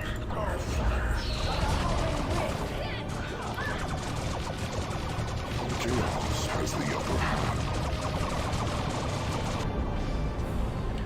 These forces are starting to advance. We do have a Carnifex being deployed on now. Who arises from these ranks? He's getting out more Noise Marines. Another Plasma Cannon Devastator wouldn't be not necessarily half bad. Here comes the Howling Banshees. May receive a deadly shot right there. That's a close range shot, but no, it hits the terrain in front of them. But it looks like the Flamers doing some good work. We've got Tyranno Formation being deployed on out. And I believe the Plasma Cannon Devastator will avoid it. Getting good knockback there on the Blood Dragons. Ravner Brutes advancing. But no, the Plasma Cannon Devastators will be knocked back there. Terminators are starting to drop some models there. Taxi Terminator Squad finally totally got wiped there. Carnifex is now charging forward. The Plasma Cannon Devastators is still being tied up in melee. Plasma Guns engaging. And it looks like the Space Marines may be eyeing to cast a GG.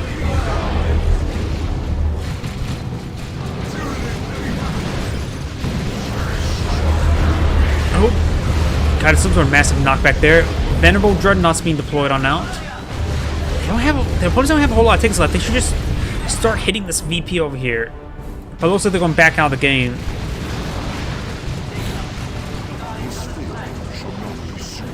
Yep, a very good game by both sides, but it looks like Red Team has won. This is Angry saying thank you for watching and signing off. Oh, there's that replay ready to be uploaded to YouTube.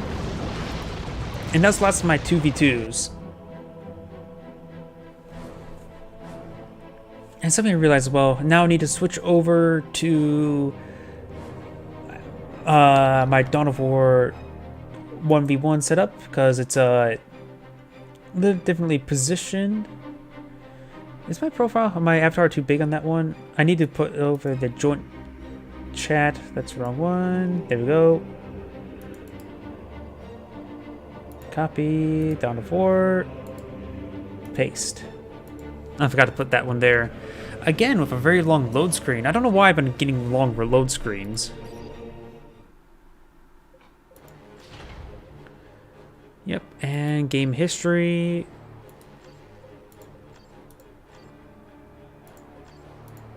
And let's go ahead and get started with this one.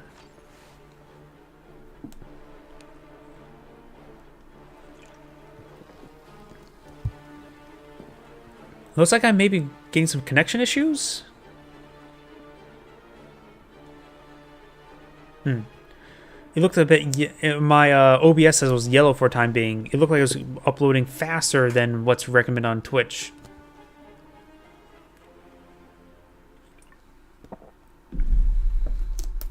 And let's go ahead and get started. Whoops. Yep, my avatar is a little bit too big. If you give me one moment, I just want to fix that. Boop, boop, boop, boop. That should be good. There we go. Now I'm not really overstretching the sides of the little platform I'm using as the...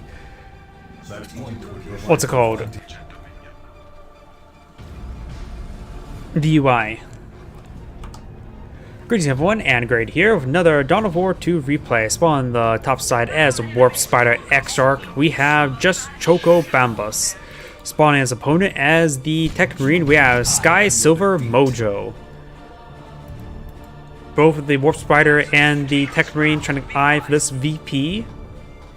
Have a bit of a staring contest.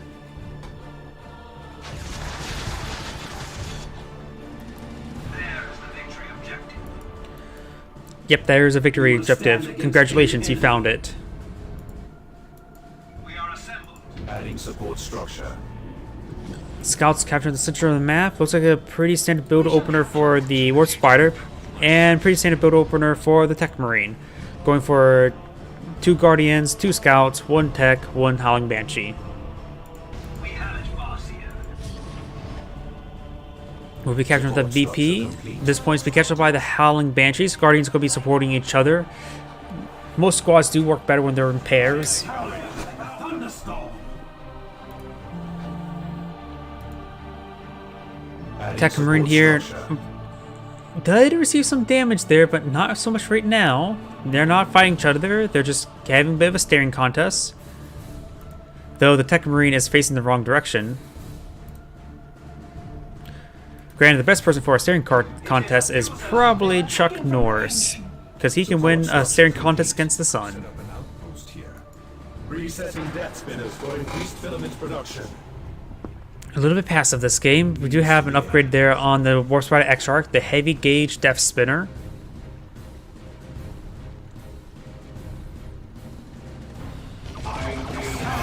Ooh, very nice. He's going for tying up that Tactical Marine in melee, allowing the Guardian squads to get some good damage in.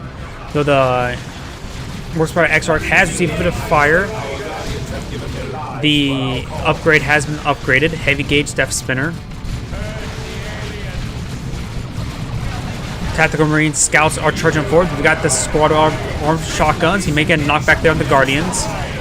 Does throw a frag, a very far frag, very good protected frag. Gets a full squad wipe immediately.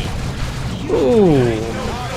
Very good frag there, but this scout squad may go down, get fully wiped in return. Yep, got a squad wipe in return. Is only fair. The shotgun squad is still alive. And did that Tech Marine actually go down there? I just heard it's all... Yeah, the Tech Marine actually went down that engagement as well. While the Guardian Squad went down first, the Tech Marine went down as well. So overall, bigger losses there on the Tech Marine side. Generator operational. We cannot finish this now.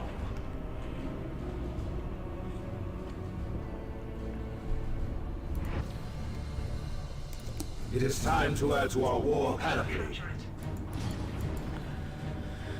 Tactical Tech Marines are going to be advancing. Open fire.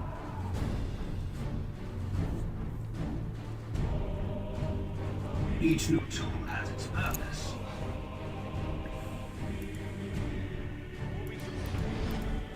The shots came from that direction. we will stand against any enemy. Howling Banshees are about to engage these Tactical Marines, but it does receive some shots there, and it's got the Scouts pushing way forward. Likely we'll see a shotgun blast. Nope, we don't see a shotgun blast. Guardian Squad has about to the shield generator, or the plasma grenades and deployable shields. Good knockback there. We may see a plasma grenade right around here. Nope, not going for the plasma grenade just yet. There we go. Plasma grenade is thrown. Does retreat away from it. Adding warp generator. Light is my torch.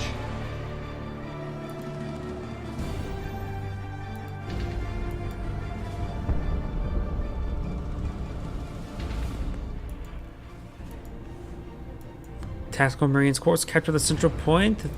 No reinforcements by the Warp Spider Exarch just yet. While his opponent has deployed out a fresh set of scouts. Success. Tech Marine has been upgraded with the Artificer armor, which of course allows him to place down some landmines. Very nice. Those free landmines just can be very, very effective.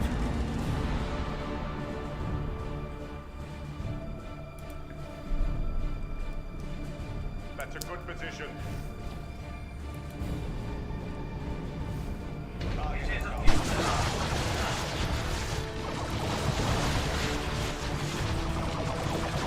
Tech Marine is getting suppressed by that, or stunned, snared by the heavy gauge Death Spinner. Tech Marine is probably doing a... Nope, that's just a soft retreat, not a full retreat. Fire engulfs us. And does find a landmine there. Finds a landmine right there as well. We could start mining up the map. We can hear you. Good knockback there by the onto the Warp Spider X-Shark, stopping the capture, or the capture I should say. As ever, we serve the craft. From here, we may control the Guardian flow Squad of could deploy out a shield generator, but looks like it's not going to. More landmines being built by the Tech Marine. Does cost a bit of energy to do that. So if the Tech Marine's at full energy, that's a bad sign because it's not deploying out landmines. Scouts do get some good damage there onto Howling Banshees. Our guardians have given their lives for our cause. And the Howling Banshees are not falling back. The Guardians are getting hit by these forces here as well. We do got Tier 2 being researched by the Warp Spider. He's likely going to deploy out some Warp Spiders to support his Warp Spider so they can warp around. Improved warp generators deployed. But they won't be spidering around. That would be just silly.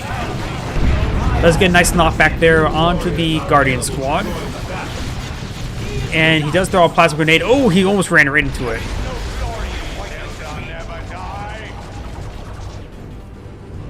I may now skim the warp with even greater skill. Looks like some sort of upgrade there on the Warp Spider. Improved Warp Generator grants the group teleport ability. Also increases the health and energy.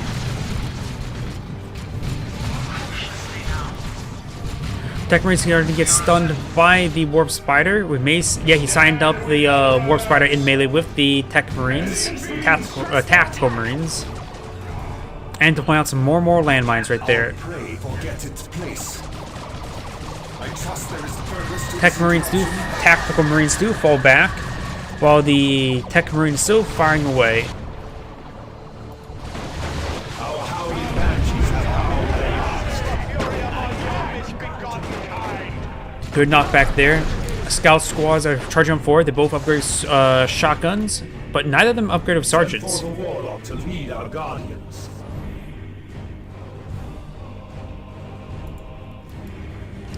More landmines being deployed. And he does have a fire dragon here, upgraded with the flamethrower ability, the flamethrower leader.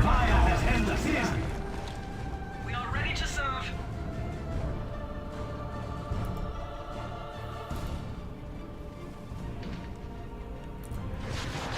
Does spot that one. The Guardian Squad is a camouflage revealer, even though it doesn't have the eye. Does receive a nice knockback there. Does get the kill on the landmine, killing one of his own models as well. That was actually the kill on the nope, the Warlocks right there. Prepare to lead your systems. So there's 2 scouts, 2 tactical marines. We could see this one upgrade to Stern Guard veterans. Very likely we will. Does get some good hits there on the Tech Marine. Tech Marine's also been upgraded with the plasma gun. While this squad has also been upgraded with the plasma gun.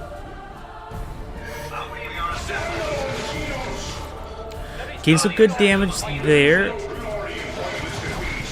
And the Howling Banshees will force back these Tech Marines as well.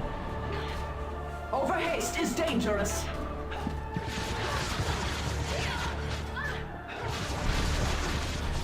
We must arm for even crueler warfare.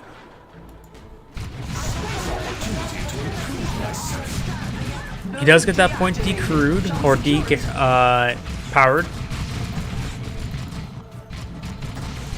This will aid greatly in the fight. Howling Banshees are falling on back. Over here we got the Fire Dragons behind this light cover, maybe trying to eye for a nice ambush here. Is deploying out some more and more landmines. Very nice. He does actually cancel that landmine there. And he does go ahead and fall on back. That, I think, was ability from the plasma guns, right? Creates a plasma overcharge ability, increases the rate of fire. Nope, that just... Now is the ability for the fire dragons.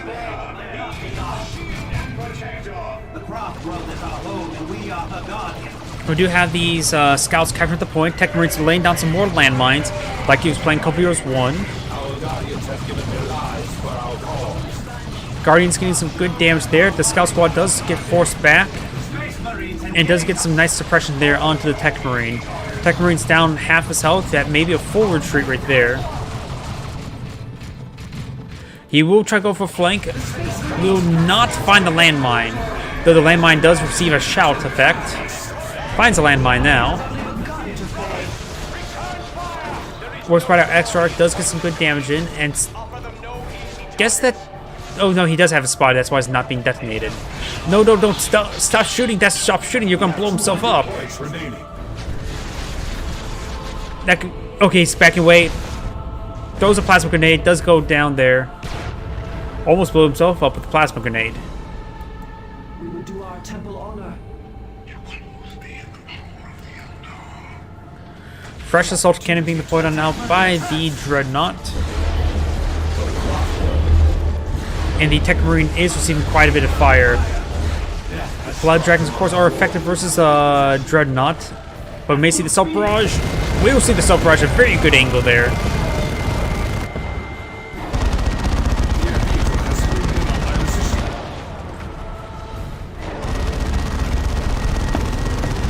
We do have a Wraith Lord deployed now. Has been upgraded with the Shuriken Cannon, not with the Bright Lance. Even though he will need to try to go into melee with the Dreadnought. One of our generators is under attack. Let's see, we'll be capturing that VP. Scout shotguns getting some good damage here. Still no sergeant upgrades on these scouts. Yes.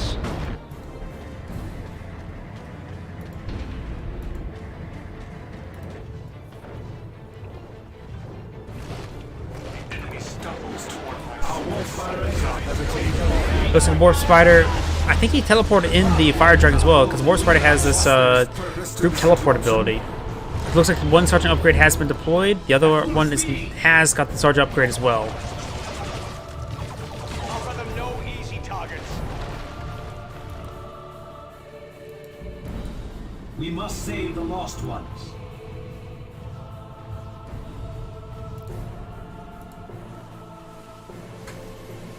We shall rise to the challenge.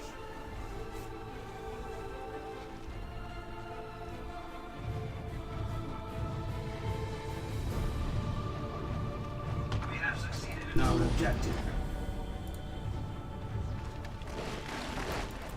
Looks like he destroyed some heavy cover or some foliage right there. Those monsters. More cautiously now. Scouts are being reinforced, so has attack marines, so has the Tech Marine. Tech Marine has been upgraded with the Orbs Omsai, allow him to get some good snares onto the Wraith Lord. Very nice. We may see a rocket launcher upgrade on the other Tactical Marine. He is claiming a victory point. Nope, both of them have actually, the other one has been upgraded with the plasma guns as well. Shuriken Cannon gained some great damage there onto the Tactical Marine squad.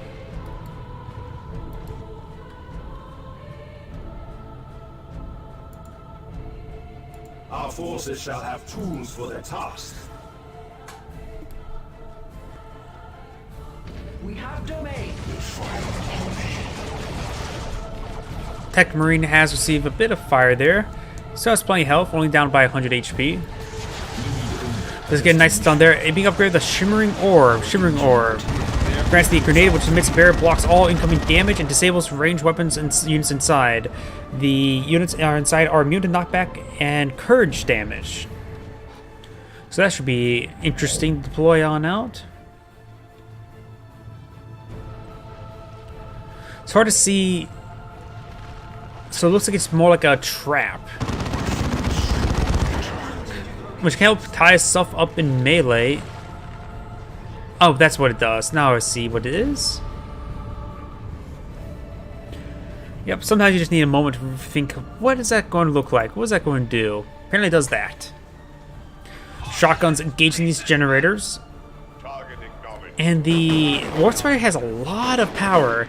You could tech up, get some fire prisms out, We have lost the or generator to an enemy Avatar of War, the Avatar of Cain.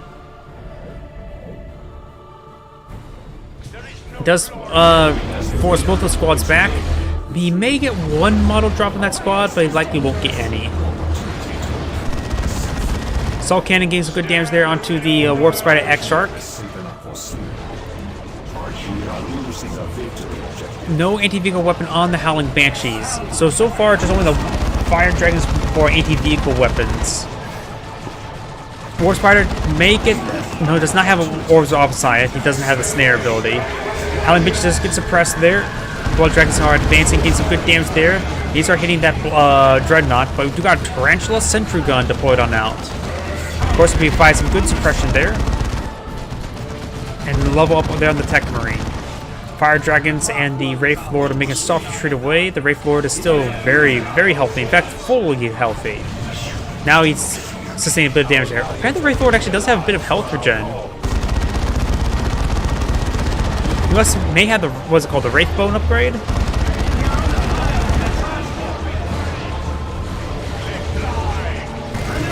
Assault Barrage onto this unit. Does throw a grenade there on top of the Guardian squad. Guardians could throw a counter grenade. Throws out a counter grenade there. He's not dodging. He does not. He does get a squad wipe there thanks to the Wraith Lord. No missile launcher upgraded on the Tarantula Sentry Gun just yet. Guardian squad will escape on out there with the Warlock leader. Guardians have come afield. He could use a group teleport there with the Warp Spider in order to bring in the Fire Dragons on top of the Dreadnought. He will detonate that land, or destroy the landmine, not detonate it. Assault Cannon getting some good damage there onto the Warp on the Wraith Lord. Mostly just trying to distract. Let's get the Heavy Gauge Filament there. Howling Banshee's not upgraded, or not being upgraded with the anti-vehicle leader.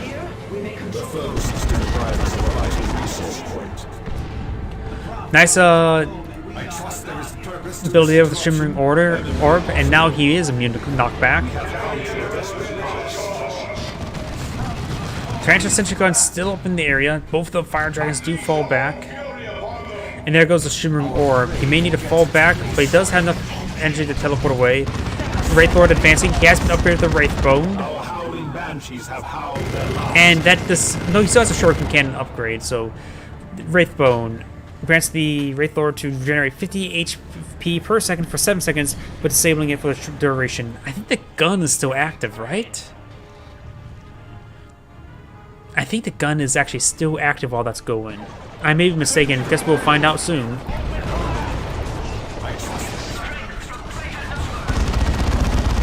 Howling Banshees... not Howling Banshees. Guardians does get a nice grenade there onto the Tech Marine. Tech Marine still has half his health remaining. And we do have a Melter Gun upgrade on the Tech Marine. The Wraith Lord has to keep its range because he has both the Orbs of Omnissiah and... Well, he may not know about the Orbs of Omnissiah, but he does definitely know about the Melter Gun. So, and he has probably a good idea that his opponent has the Orbs of Omnissiah. Especially if he has the Melter Gun, it's a pretty safe assumption.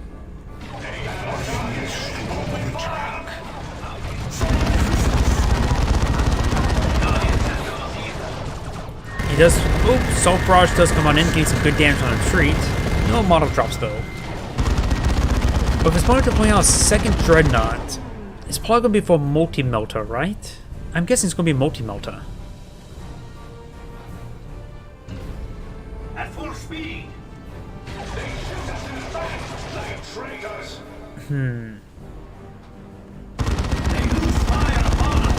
Would you go for... I think a Wraith Lord would be actually not half bad. It's going for a Fire Prism. Wraith Lord... not Wraith Lord. Wraith Guard would be quite reasonable, I would say. A lot of good AoE suppression against these... AoE damage against these guys, so I was able to engage the Dreadnoughts. Tech Marine getting hit significantly. Space Marines move against me. Fire Dragon's pushing the way forward, gains good damage there onto the Tactical Marine Squad. Warp Sprite Egg Shark does fall back. Scout Squad here may get a grenade on the retreat path, but they're actually out of energy. Howling Banshee does, of course, force them back. This Dreadnought is not being upgraded at the moment. No multi-melta, no assault cannon, no nothing. Is outfitted and ready.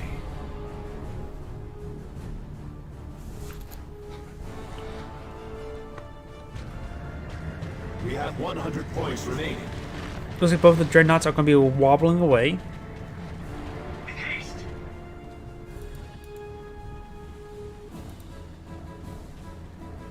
It is time to add to our war panoply.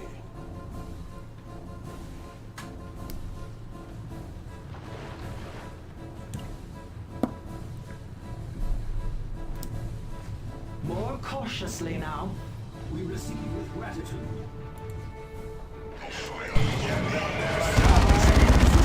We do have the Wraith Lord being pushed on his way forward. We got a Fire Prison engaging. Looks like a load of anti-vehicle charges. Yes, point charges. Wraith Lord is engaging in melee. Assault Barrage pushing forward, knocking back the Guardian Squad. The Eldari player doesn't have a whole lot of VPs remaining, but it's currently neutral. Actually, all the VPs actually being decaptured. Currently, global repairs have been activated. No, it's actually the Tech Marine repairing. No global repairs have been activated. So the Wraith Lord will likely go down. And we do have the Melt gun still here. Plenty of fire support for the Dreadnought. Fire Prison may go down. The Space Marines press their attack. Good damage there. But we got the Dreadnought with Assault Cannon advancing. And the Fire Prison does go down. And he has been upgraded with Multi-Melta. I didn't realize he's been upgraded with Multi-Melta. Looks like it got cast the GG. Oh, that's overall a good replay. This is Ajon, or Angrade, saying thank you for watching, and signing off.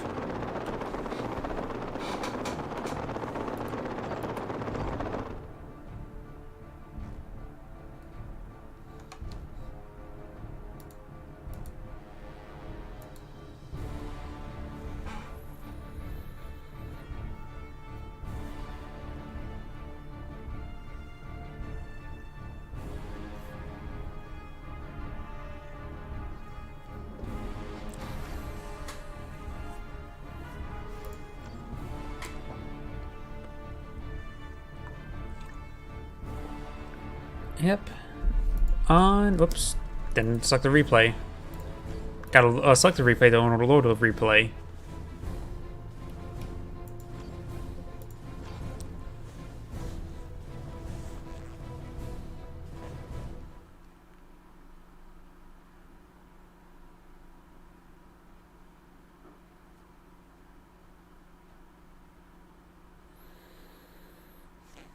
And here we go.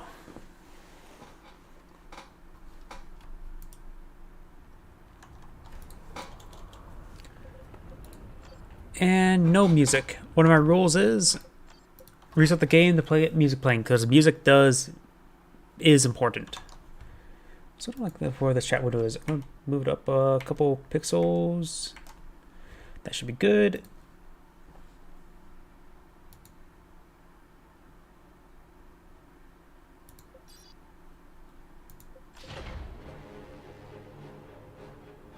And game history. Now let's go and get this one started.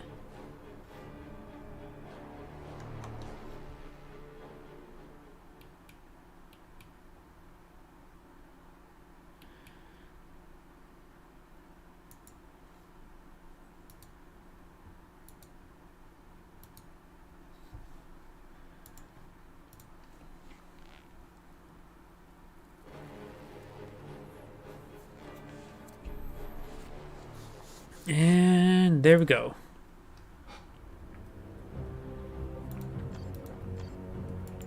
Yep, got the music playing, so let's go ahead and get started. Greetings everyone, Angrade here with another Dawn of War 2 replay. Spawn on the top left side as the Chaos Lord. We have initial Mink 7771. Spawn the opponent as the Lord Commissar. We have Catla. Yep, Catla. Nice simple name to pronounce. Chaos Space Marines, do have a pretty standard build opener, though usually the Sentinel's first rather than second guard squad, but we do have a guard squad into a Sentinel. So pretty much the same.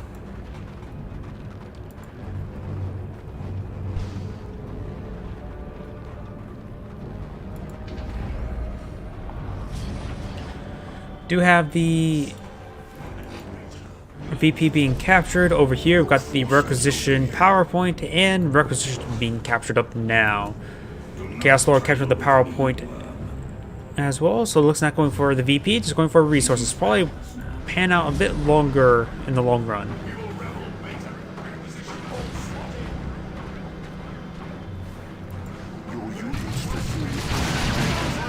We do have the Chaos Marines engaging the Sentinel, getting some good damage there.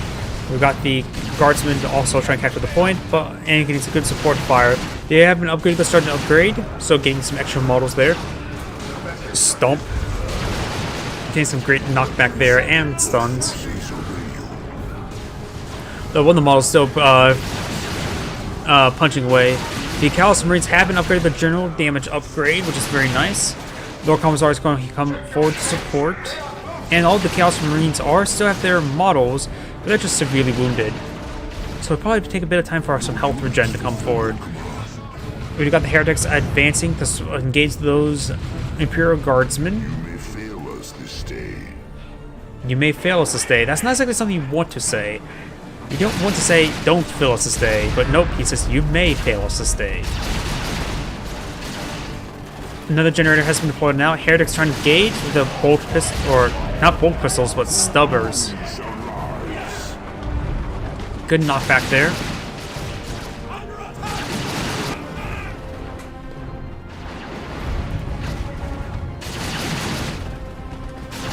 Getting some great damage there on the Heretics, and gets this Aspiring Champion upgrade at the last moment, even though he didn't actually kill that other Heretic. That Heretic goes down like the no health as well. Guardsmen are getting some damage there onto the Chaos Lord.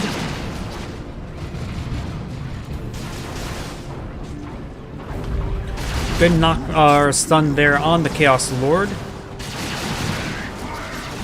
And this Guardsman's coming forward to reinforce. The Chaos Lord could potentially get the Sentinel, but it's unlikely. And does fall back there now.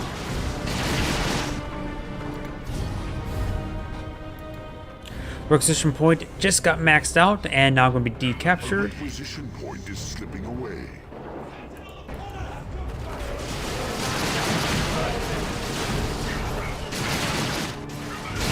And these Heretics are going to be falling back. We do got Aspiring Champion upgrade on the Heretics as well.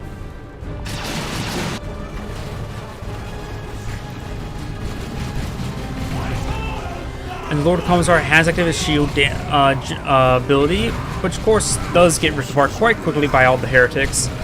And the Chaos Marines are getting some good damage in.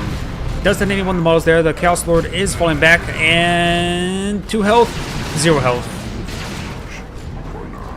Does get a nice stomp there, knocking back the Heretics, but not quick enough to save the Lord Commissar. Your units fulfill your command.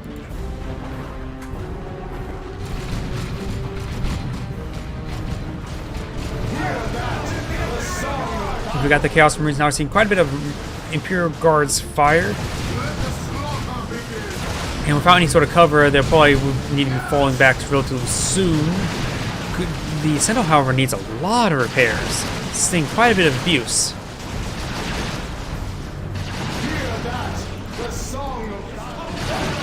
Heretics trying to decapture the central power point.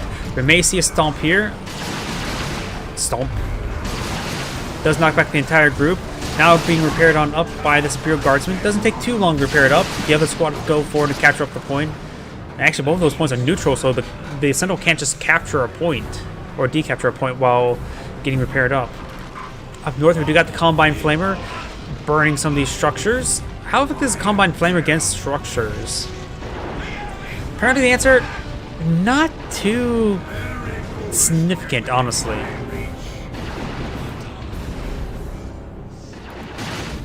Sentinel, however, pitching some good damage there onto the Heretic squad. though the Sentinel is severely wounded. Chaos Space Marines. Heretics starting to make their advance with the support of the Chaos Marines.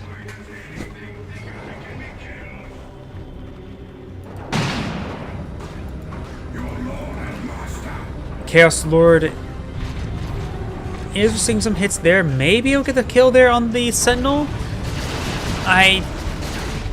Oh, he does actually avoid the stomp there. He does get one melee hit there, and the Combine Flare does actually get the kill there on the Sentinel. That Sentinel should have just got repairs a long time ago. A lot of resources talked about up by the Chaos Lord. Not exactly sure what he's saving on up. Tier 2 being researched by the Lord Commissar. Probably going to get some plasma guns on his Imperial Guardsmen. And we do have the Chaos Lord now falling back, sustaining huge amounts of fire, huge amounts of damage. Call now upon the unholy power of the Chaos Gods. If that victory point is Unholy power of the Chaos Gods. He's getting some sort of upgrade? Nope, he's just getting tier 2.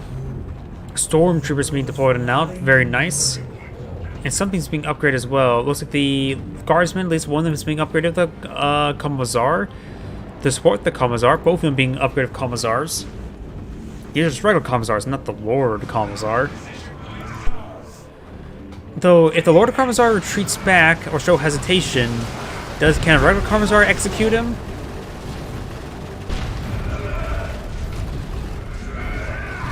And there goes the Imperial Guardsman.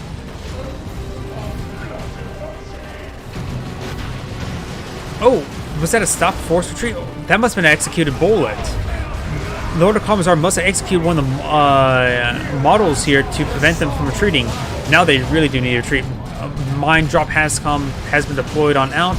This Imperial Guardsman is severely wounded. Stormtroopers now advancing. These mines should be about ready to detonate. forge the armor, our temple's dark majesty. Plague Marines being deployed on out. I'm not a huge fan of Plague Marines, and there's not any vehicles for them to engage. He saw the Stormtroopers. Should get an idea that he doesn't need an anti-vehicle weapon. Armor Inferno is being upgraded.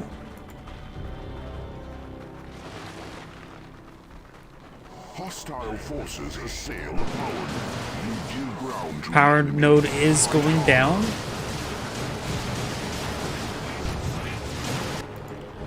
And we got the Heretics now advancing. Our power node is in jeopardy. Awake, make a stand.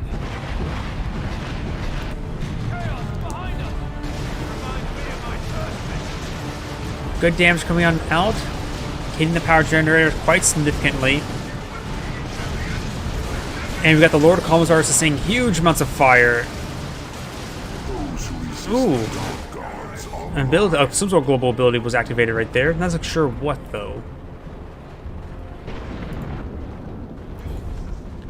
And the Chaos Marines haven't upgraded the chain axes. That's going to be a very, very good melee unit. Weapons should be effective for some Imperial Guardsmen and the Stormtroopers.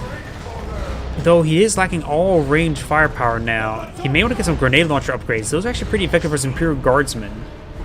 So we'll swap the roles of who's melee, who's not melee. Does find his landmines with the Plague Marines. Trying to go for some Gen Bash here. Does get one generator there, very nice. Plague Marines now charge on in, does find a landmine there. Those throw a frag grenade there by the Stormtroopers.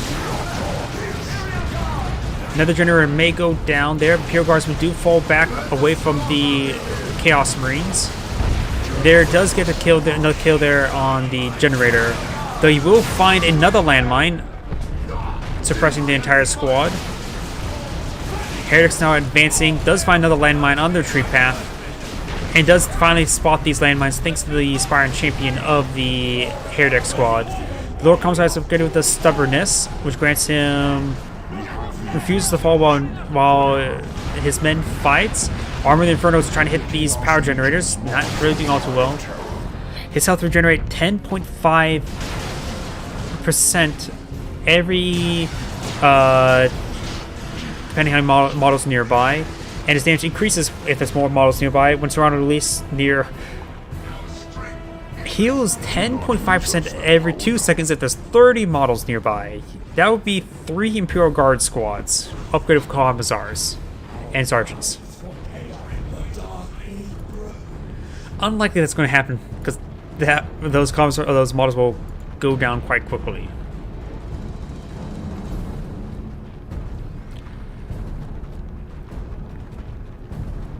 I wonder, the part where it says like it's surrounded at least 1 troop, does that actually calculate himself?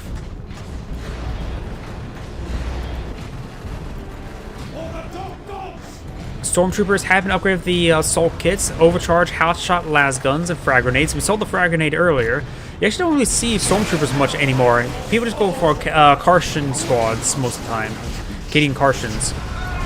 Good frag there, but the stormtroopers with the frag grenades can be very useful. The melter gun stormtroopers are also really good as well. And you got the plasma gun ones, which is not just general goodness as well. Just a bit more effective versus heavy infantry. Another generator does go down there. And a lot of landmines there. As Chaos Lord just trying to go for some BM Minesweeper, he's very effective at that.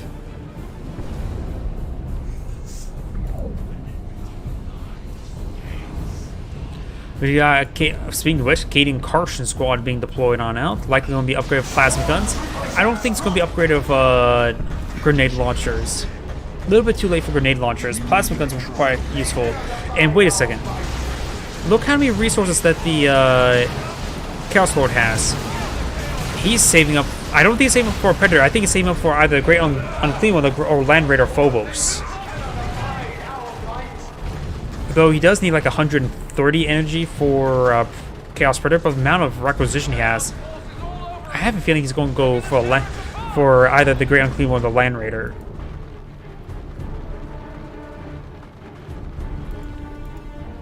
This point is being captured up as the Imperial Guardsmen are being reinforced. Let's see. I don't know what upgrade the Kartian squad is going to go for just yet. Most people do go for the plasma guns. Occasionally we do see the grenade launcher. Yep, these plasma guns. And the Plague Marines are likely to be overwhelmed. Does lose a model there. Chain axes are now charging in, getting some great damage there onto Lord Commissar. Those are a frag grenade there, getting great hit there on top of the Chaos Marines as Heretics charge on forward as well. Heretic Squad needs to fall back. They're going to get wiped. They did get wiped. Annihilated. Let the Galaxy Burn was being used by the Armor of the Inferno. The Imperial Guardsman, there's a triple capture against him, and he has basically lost every single point on the map. But the Chaos Lord does go down, and the Heretic Squad goes down as well. Great Unclean One is being deployed. He will need to deploy out Head Weapons Team Flas Cannons to help engage that. He's trying to get a squad wipe there. Not going to really work out. A requisition point is slipping away.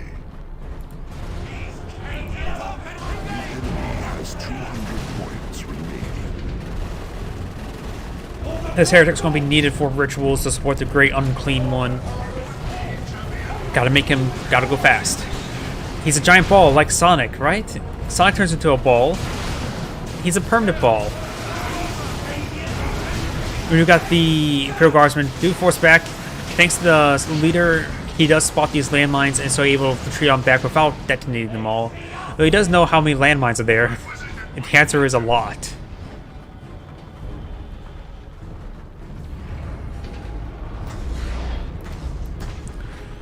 Lord Commissar is getting hit, being upgraded the Fist of Brachus.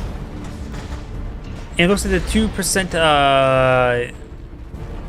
or 10.5 health regen with one model nearby is not being applied with him just by himself. So you will need at least one other guy next to him. Let the galaxy rot away and all. Chaos Lord getting hit significantly by this Katie and Kartian squad. Great frag grenade there. Enemy has 100 points remaining.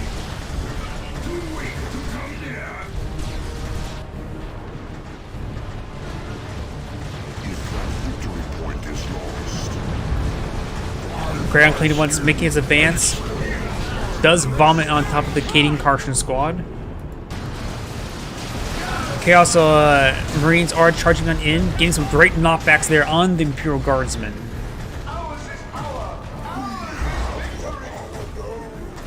You get the Lord Commissar's Fist of Rockets will prevent any more models going on down. He can still take damage, so they're immortal but not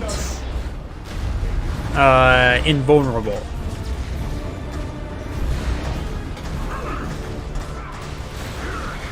Does get some good damage down the Chaos Marines now. He needs to fall back. There's way too much firepower on them. Plus with the Tarantula Citrus guns. Yep, he does drop a couple models there. I think the leader's still alive. Yes, it is. Generators get fully bashed there. Most of the Imperial Guards may go down, lose very soon if he doesn't change the course of battle. You are losing us a victory point. Oh, and he gets fully, and the Lord Commissar does get wiped there.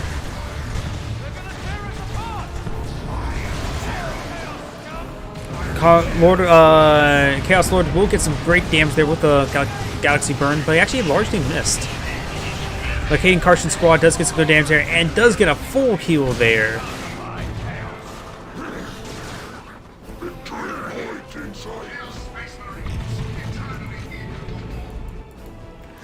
Does get the squad reinforced. Is now capturing favor of the Imperial Guardsmen, so the Imperial Guardsmen not fully out of the game. The Chaos Lord is stocking up a lot of resources. Can he go for both a Land Raider Phobos and a Great Unclean One, or is it just one or the other? Guess we'll find out very soon. What am I hearing? Oh, the Great Unclean One's hitting the Tarantula Citrus guns back at home, at the Imperial Guardsman's base. He's now finally going for a Devastator. He's just lacking energy. He's getting a heavy weapons team now, but without enough energy, he can't even upgrade with a las cannon. Great hit there. It's a lot of damage over time on the squad. And these plasma guns as well, but the Great Unclean One has to take quite a bit of a beating there. Triple capture in favor of the Imperial Guardsmen.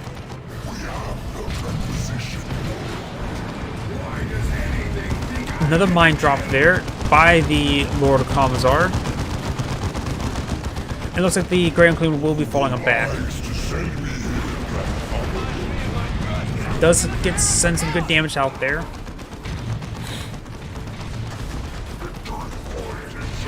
Chaos Lord is forced some back.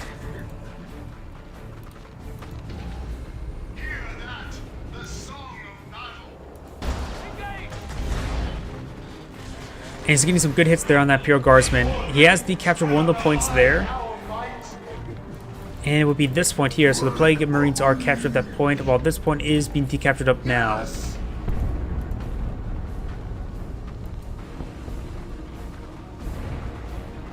Actually stops the capture there. That's a bit of an oversight. He needs to continue capturing that point. The game would just be prolonged at this rate. Plague Marines charge on forward. Maybe he's trying to suicide in to get free up some population space. That's what he's doing, because I don't know. I don't have any idea what he's actually trying to do other than that. He's going to try to tie up the heavy weapons team up in melee. It does spot the las cannon there. Oh, here comes the Chaos Portal. That's probably what he's trying to do. Does not detonate those landmines. Chaos Portal is like the weakest of all the nukes.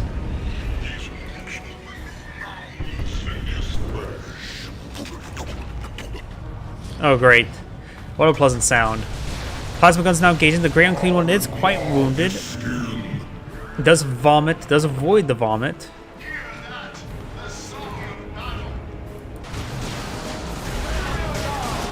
Assault Marines are advancing forward. Or not Assault Marines, Chaos Marines. We're seeing quite a bit of fire there.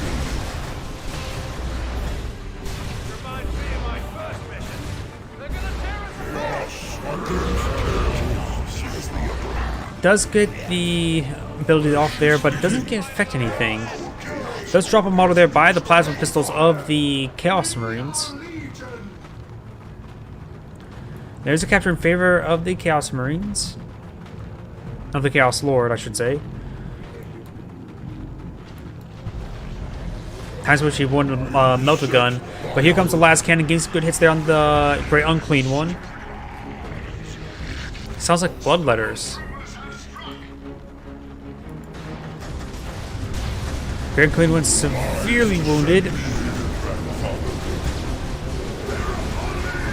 And most of the Chaos Marines will rarely escape on out of there. I don't think they go down to the Lord Commissar, but it's just seeing quite a bit of las pistol fire there. Does get some good damage there. And blood letters are being deployed on out. And the Chaos Lord, or not Chaos Lord, Lord of Commissar has been defeated. This is Anagrade saying thank you for watching. Well, that's the end of that replay. On to the next.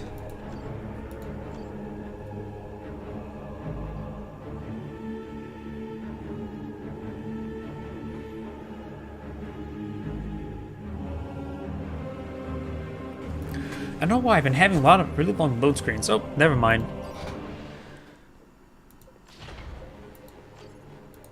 And that one is completed. On to the next. Yeah, let's just go for, we just casted him. Let's go for somebody else. This should be interesting.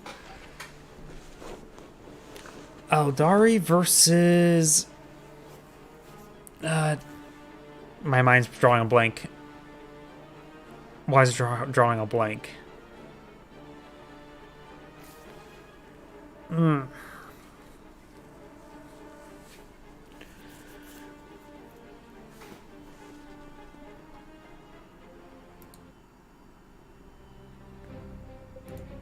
He was explaining, very nice. Greetings everyone, Anagrade here with another Dawn of War 2 replay. So on the south side as the Farseer, we have Life. So on the north side as the Lord Commissar, we have Zeref. Deploying out a Sentinel, was deploying out multiple Guardian squads, so no Howling Banshees. Sentinel ready to decapture some points, and perhaps once you get the stomp upgrade, stomp around. Oh, he is stomping around, but needs to stomp harder.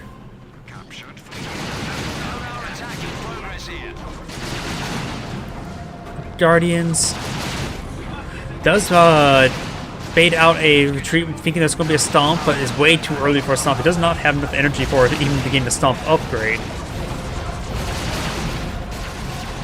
This Guardian Squad won't be bluffed out like that either. And the Sentinel has received quite a bit of fire. It does destroy the heavy cover, or the light cover there. Very nice. And it's going around destroying more and more of the light cover. Very, very nice. Power node is ready. Guardsmen are falling back away from the Farseer. As the Lord of Commissar is making his charge forward, the Sentinel has seen quite a bit of fire. Guardians are getting some good damage there. We do have the Farseer advancing, may get some good hits in.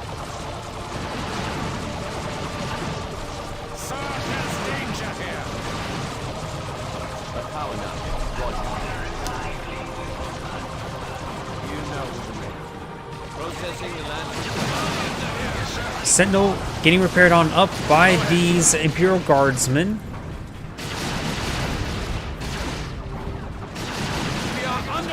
And the Farseer is getting some good hits there onto the Guardsmen as well. Just been upgraded, the Sergeant upgrade, and a great special attack there, knocking back the Lord of Commissar right as he was trying to advance.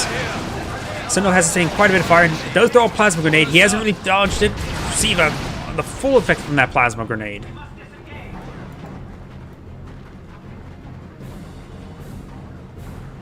Generator coming up.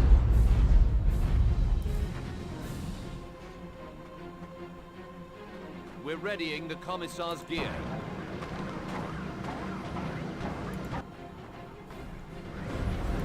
Signal received. Looks like this VP will be decaptured. We've got paired generators here. His opponent does have only one generator deployed at the moment. Guardian squads engaging the Lord Commissar. Does take out a shield and quite a bit of health. While the Farseer is guiding for the central requisition point. Sentinel has decaptured this point. Sentinel is also still a bit wounded. Could support the Imperial Guardsmen.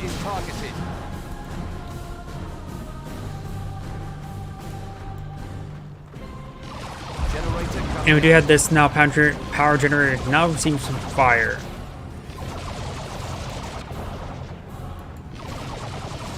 Generator coming up. The power generator is almost going down. And will go down right there with that last step burst. So the generator Lord Commissar is is just trying to charge on 4. The Farseer has fallen back. We do got a Guardian's Weapon team supporting out. Captured the VP. Wow, ooh, that looks like a pretty good plasma grenade there. Dropping almost all of the models. That's going to need a lot of reinforcements. Luckily, the Imperium has plenty of men to throw into the blender.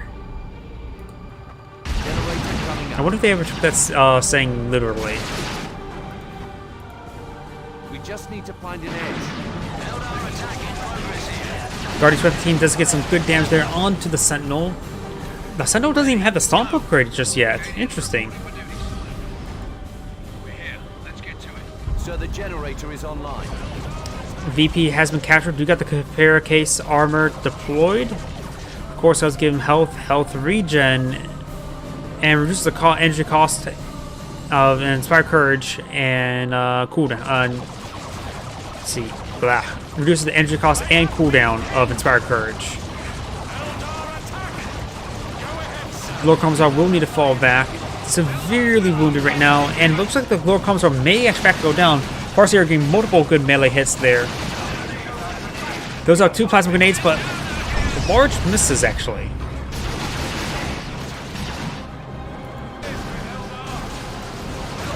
Guardian Weapon team maybe on some get some good hits. And the Guardian Weapon team will be falling on back. Upgrade order received. Proceeding.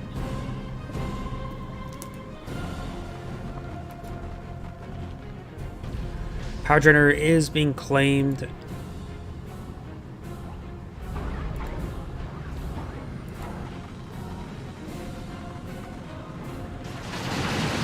And over here, the power node is being hit by these units, while the Guardian teams are going to be hitting the Imperial Guardsmen. Farseer has been upgraded with a item, Ghost Helm. Grants the Mind War ability, Psychic Tool, which the Farseer deals 40 heavy melee damage and 100 Gurge damage every second for 6 seconds to a target and suppresses them. That does not sound like it's a channel though. It may be a channel. Does play out some heavy cover there. Reinforcements are here. Their advantage is meager. And looks like the Guardian Weapon team is sitting on up over here. The requisition point has been captured.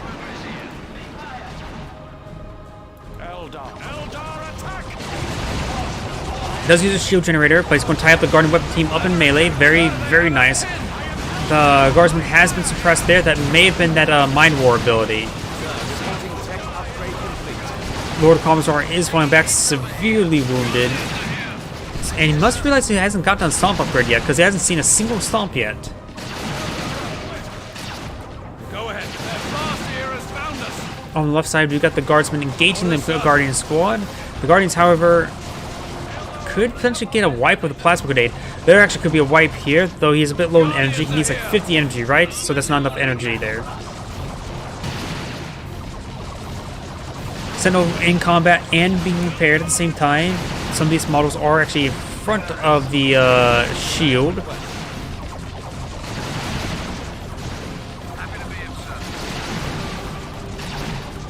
Sometimes it can be hard to click on the shield and see how much health the shield has left. Like the click blocks on those shields are quite poor. Oh, it's literally just this little thing here that's the click box. Has seen huge amounts of fire. We do have the Chimera deployed on out. Looks like the Pinto mounts are not currently active because it doesn't have a squad on the inside.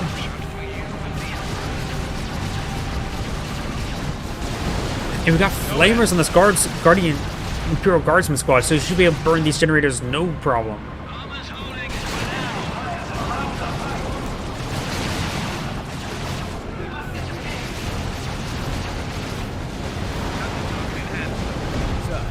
One generator does go down. Guardians are here. And he does not get another generator just yet. He could hop inside the Chimera to use it and go for some drive-bys. You know we're ready.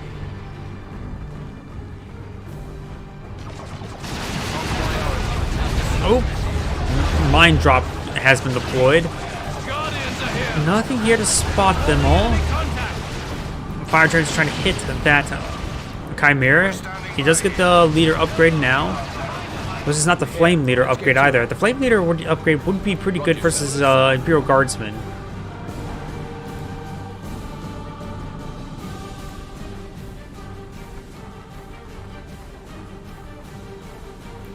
Imperial Guardsman making their advance. Still no Commissar upgrade. Both players at tier 2. We do have some Stormtroopers still coming forward. Has been armed with Hotshot, Overcharge, Hotshot, las guns.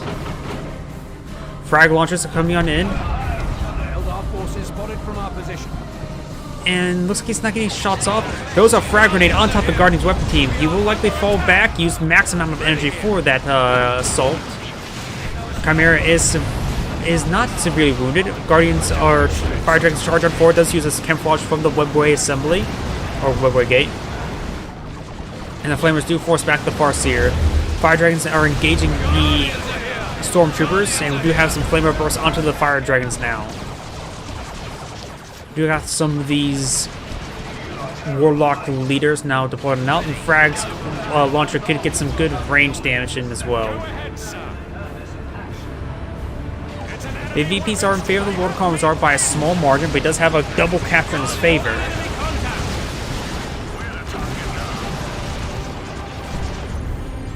Does get some good damage there with the Pinto mounts. Are they Pinto mounts or Hall mounts?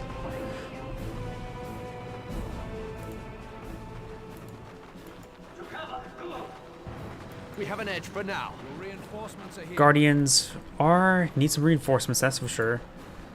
We do got a Fire Falcon being deployed on out.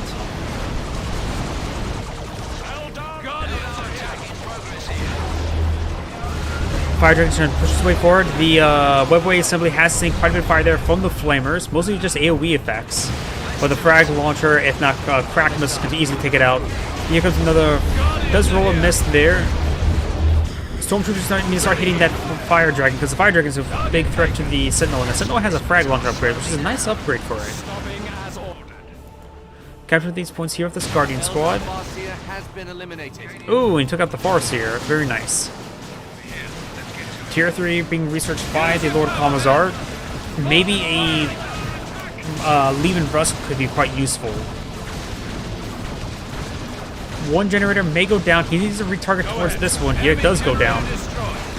Crack missile does engage. Does get a good hit there.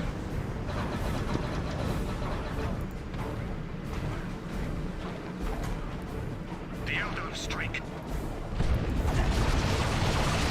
Guardians are here. Guardians are here. Guardian squads are advancing, trying to get some good hits there. May get a plasma grenade. He does get a plasma grenade. May get a wipe on the squad. Does good damage, but does not get the wipe on that squad.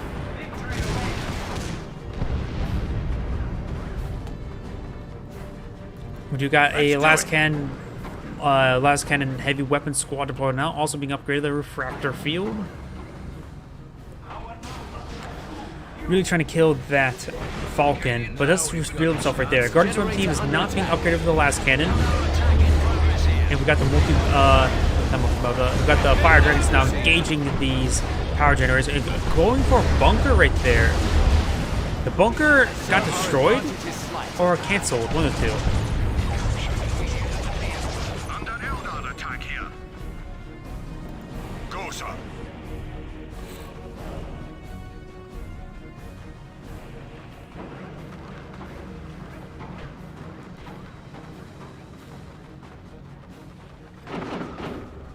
Oops. Looks like we've got some frag missiles coming on in.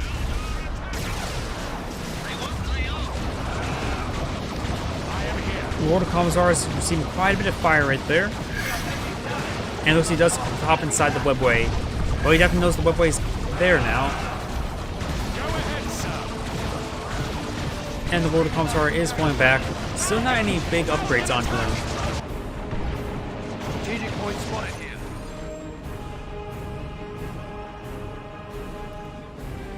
Reporting enemy contact.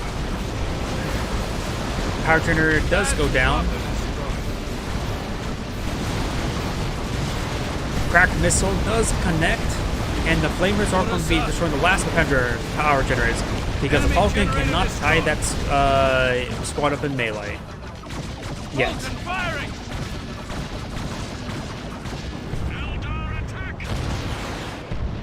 Cracked missile does roll a big miss there. Fire Giant's trying to engage. We've got the Chimera. And it looks like it is loaded with Pinto Mounts. No, it's not. Stormtroopers are in the area, but there's a Sentinel. A lot of range firepower here, but nothing really left to engage the Falcon without those cracked missiles. Tier 3 being researched by the Lord Commissar. Plasma Grenade does connect, getting good damage there on the Stormtroopers.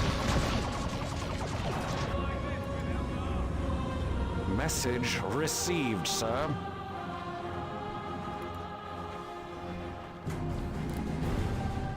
We have an edge for now.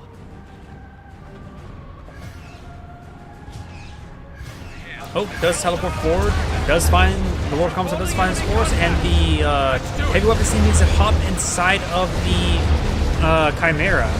He's going to get way overwhelmed. No, he does not hop inside the Chimera, though.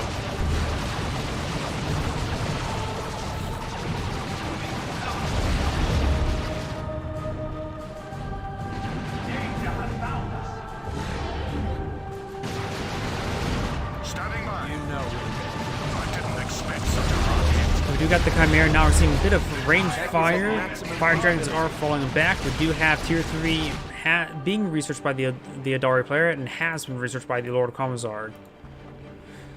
So let's see what assets each player is going to eye. I have a good feeling it's going to be a Leman Russ, though he does have quite a bit of power stored up, so you could go for one of the Bane Blades. Strategic point spotted here. Stormlord is everybody's favorite at the moment. Baneblade just seems like could use perhaps a bit of buff, primarily the Demolish Cannon. Or just general firepower. I don't know why. The regular Baneblade just seems a little bit too weak in my opinion. But it's still good. And we've got the Stormlord. Or the Banelord. Banelord, of course, is the heavy plasma cannon. And that thing just annihilates everything. Message received. It may be a good idea to Structure's been dismantled. let's take out that webway. It may be a good idea to save up the Stormlord against his opponent's current composition. It will annihilate the Guardians and the Fire Dragons and the Guardian weapon team. That's a strategic point for us, sir. Target structure has been dismantled. Stormtroopers here to reinforce. Orders. Strategic point spotted here. Eldar weapons team is engaged. They have me pinned.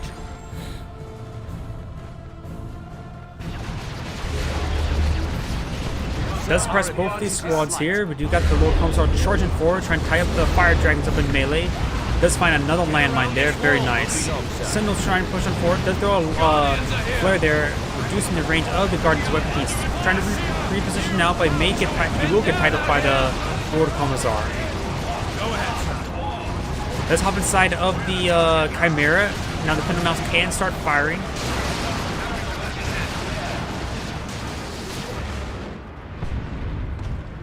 Let's find another landmine. They're closing with us.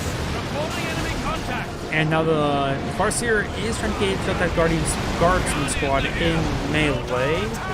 On the left side, we got the Stormtroopers kept at this point, but there's two Guardian squads here getting some good damage in as well. Farseer has also been upgraded to armor, Rune Armor, which does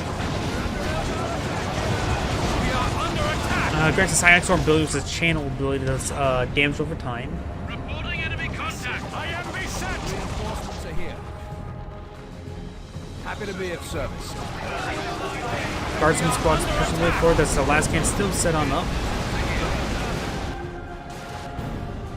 Reporting enemy contact. Now the Blood Dragons are starting to engage. We do got a Leman Russ, regular Leman Russ on the field, so no Bane Blades. I guess he couldn't get enough requisition for it and decided to pull out something heavy now. We got a Fire Prison being pulled out. Maybe a good idea to go for a Rainmaster Cannon, though an Execution Cannon wouldn't be half bad either with the amount of Guardians of Light Infantry squads here fighting against. We do not see a Bright Lance upgrade just yet. And we still see the heavy weapons team with the last cannon still alive. There's the second storm there, but does hop inside the Chimera. Very nice. Fire Dragons do teleport on forward, getting some good damage there onto the Lehman Russ. Lehman Russ is being repaired, but being body blocked by the Chimera. Does fall back inside the webway. He needs to take out that webway as soon as possible because another ambush like that could come for killing him, kill off those Lehman Russ. Structure destroyed. Lehman Russ reporting. Oh, Executioner turret. Order, sir. Most people don't go for it. I do like it. But now Fire Prison now on the field. Of course, we know about it. We knew about it. Is coming out. He will have a bit of trouble against the Fire Prison. But we'll provide some great anti-infantry damage versus these light infantry units. Ooh, but that's a good rear armor hit there. That Lehman Russ will need to fall back. Does exit the flare there, reducing maximum range. This Lehman Russ needs a lot of repairs. Fire Dragons will need to fall back relatively soon. Fire Prison has received quite a bit of fire there. Fire Dragons are forced up back. And the Lehman Russ cannot withstand any more hits. Does receive a good hit there. And does go down there. He make it? No, he does not get any more shots off. They're closing with us. Looks like last cannon heavy weapons team has gone down. Just leaving the Chimera, Stormtroopers, and Imperial Guardsmen. Imperial Guardsmen are inside the Chimera, so I can't see if they are upgraded with plasma guns. But the Guardians weapon team will be going, well, sustaining lots of fire, not necessarily going down. Chimera's down the last 10 health. That's way too far forward, though.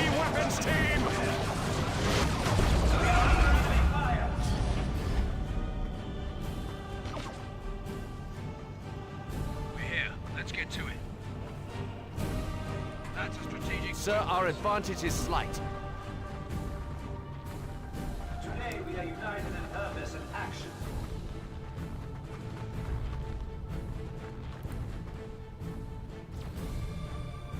Top priority. Understood.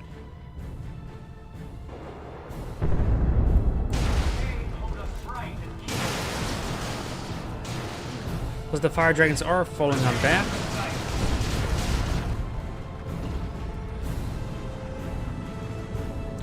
Yep, I do exist. We got some good hits there onto the Stormtroopers, getting a nice knockback there. He won't be able to secure that point, but at least get the capture. This point is going to be captured up by the Lord of Kalmazar, who's been upgraded with the Emperor's Wrath. That Basilisk strike is pretty effective.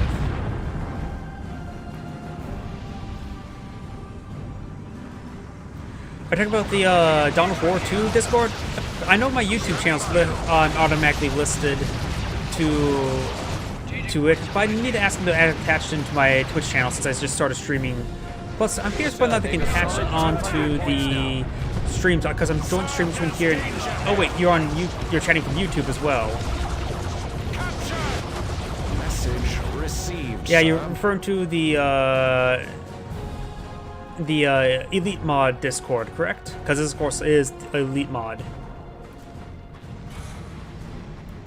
Stormtroopers, strategic point spotted here. Yeah, I'm starting to do a bit of rebranding since my VTuber avatar. My previous name for YouTube, at least, was Aegion. The AE symbol, G-I-O-N. You may see me here and there, but that's about it. Guardian Weapon Team is receiving private fire. The Chimera has to take huge amounts of fire. We've got the Fire Dragons now engaging. Fire Prison getting some good anti-armor damage in. We've got a fresh Lehman Russ on the field, and Basilisk Strike almost took out the Guardian Weapon Team.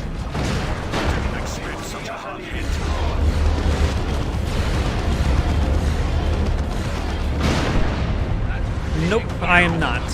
Oh, down there? Potentially. Not exactly sure. I'm not really familiar with the clan tags. I'm more of a lurker when it comes to Dawn of War community, not necessarily active participant. Though casting, is that active or passive or lurking? Somewhere in between, since I don't play Dawn of War 2 online. Do a lot of casting lately, not really playing a lot of online matches or any sort of game.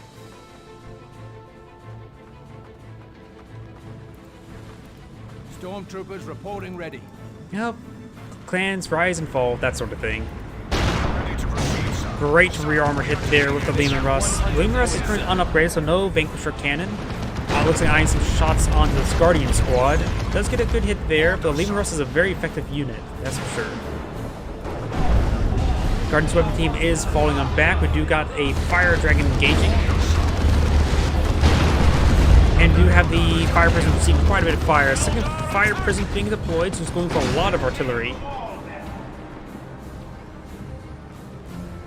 Don't worry about donating. Right now, Standing by for the orders. best thing you can do is like, share, and subscribe. That sort of thing.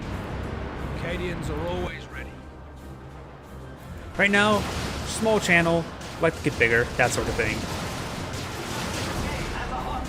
Don't worry about finances right now. I know economic times, they're not good right now, to say the You least. know we're ready. So the best you can do is actually, oh, influence. That whole joke. Spread influence. We do got the Guardians Acadians are guard always squad ready. captured the VP, We are winning and this one, sir. in this power generator's past going to be rebuilt. With 2 fire prisms here, he's basically spent all of his energy. Fire dragons, he does have to worry about using that for energy reinforcement as well as guardian weapon team, so he doesn't really need to focus getting any more power generators, just need to maintain some just for reinforcements. But he's probably not going to deploy out any more energy assets anyways. Some big basilisk strike was being called on in there. Guard squad are falling back. This leaving Russ probably should get the Vanquisher cannon just to help engage fire prisms, since fire prisms do have great range. Eldar attack! You know we're ready. Power node is Strategic point active. spotted here. And we do have, oh, a Bane Blade. Guardians are here.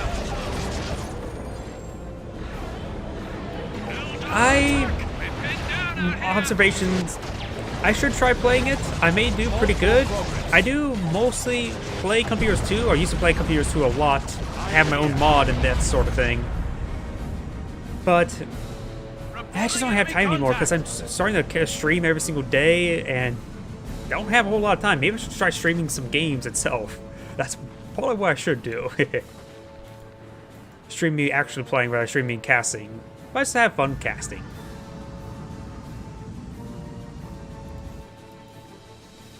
I was going to be upgraded with the Singing Spear. I don't know why I want to call it Singeing.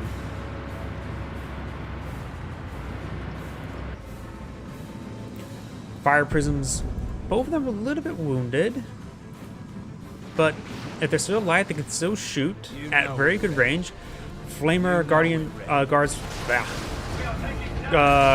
squad. I don't know why I keep on getting word Guardian and Guardsmen. Tongue twisted. Probably because they both are the same game. Armor piercing rounds have been loaded up in the Fire Prisms, trying to hit that Chimera. Chimera's not a huge threat, but you never hurts to try to kill it off. Oh, the Lord of Commissar receives a direct hit there. Another direct hit there. The Lord of Commissar likely to go down. Leman Russ is engaging. Chimera sustained quite a bit of fire there. Does get another shot there. Bane Blade has been deployed. We are under attack. Over here, we do got some good fire damage coming on in. And great rear armor hit there, but here comes the Bane Blade. Since most people use the Force Commander skin, or the Gabriel Angelos skin in multiplayer when it comes to for the Force Commander, you never hear, "It is the Bane Blade" anymore. I missed that voice line. Oh, we got a... Oh, bunker. Is that going to be a repair bunker? Let's get to it. That has to be a repair bunker. Why else would it be there? The Beyblade's making his advance. We may see a Demolisher Cannon on top of these Guardian squads. Here comes the Demolisher Cannon. Oh, direct hit. And the Basilisk Strike rolls a direct miss. Lots of firepower coming in. Is that the Eldritch Storm? The Eldritch Storm has been called on in on top of the Baneblade, staying quite a bit of fire there. He is being prepared up with his Imperial Guardsman. Does need a lot of pairs now. And some multiple rearmor hits there. That is a horrible placement there of that Baneblade. Though Leman Russ is sustaining quite a bit of fire now. We've got the anti-vehicle melee weapon of the Farseer. And the Farseer does take out the Lehman Ross. Baneblade is severely wounded. The DPs are in favor of the Imperial Guardsmen, so losing Baneblade won't be game ending, just really, really hurts. We are winning this one, sir. The Farseer is still doing some great damage. Didn't send a repair bunker yet? I'm not so sure yet. Chimera could just come in for just simply to draw fire. Fire presence, one of them do actually go down there. Holy crap, was that, what was that? They're really low in health. Was that a Basilisk Strike? Chimera's advancing, hopefully controls some fire for the Baneblade. And looks like the Farseer's casting GG. This triple capture in his favor, so that's like a little quickly count down in his favor. Nothing to contest here, so the capture game was guaranteed the game. But very close taking out that Baneblade. This is Angrade saying thank you for watching and signing off. Well, there's that replay. Probably be in the vast queue of other replays I have ready to be scheduled on YouTube. The only thing replays I need to start casting a little bit more is probably Company Heroes 2. I'm actually running low on those. It's only till the mid-November I have enough videos for. I have enough videos for the others to reach till February. And I'm publishing two Dawn of War per week, 2 Company Heroes 1 per week as well. Yep. Let's go ahead and go to the next game. Oh wait, not that one. I actually casted this one. Let's see. Which one should I cast? Yeah, let's go for this one.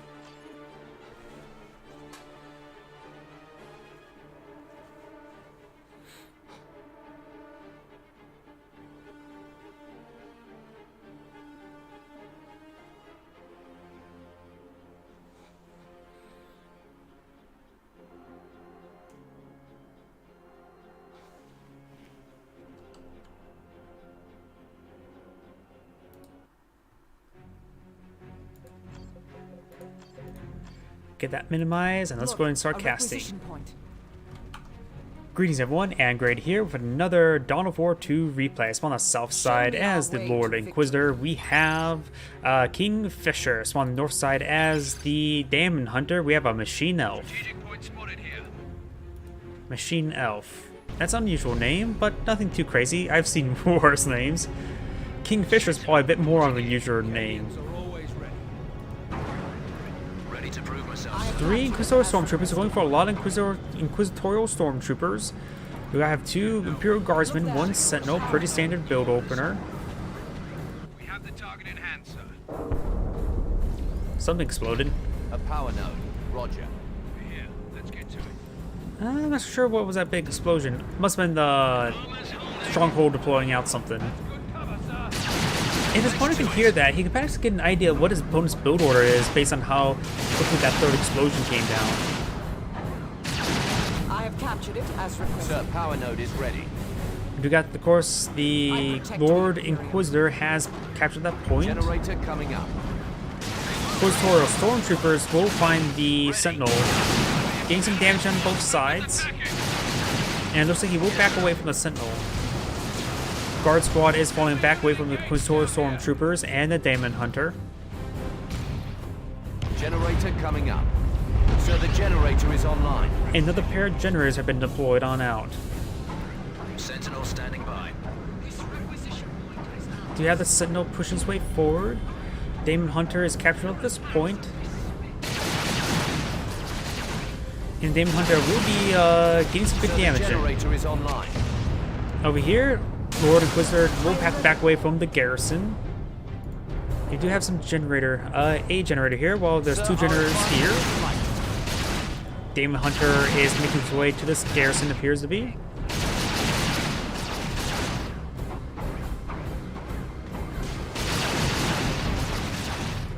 And he's getting some good damage there.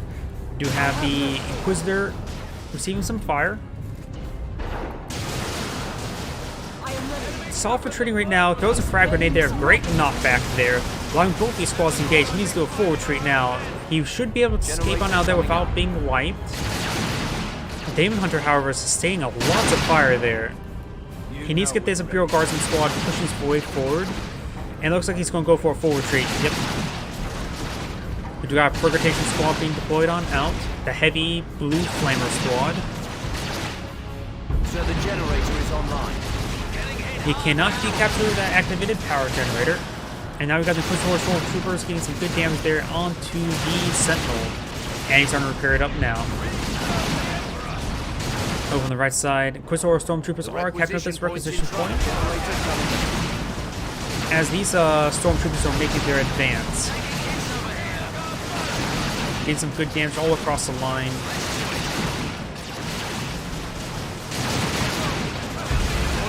And he's getting some repairs in Sentinel, but the Imperial Guardsmen are quite wounded. He is getting the Sergeant upgraded now.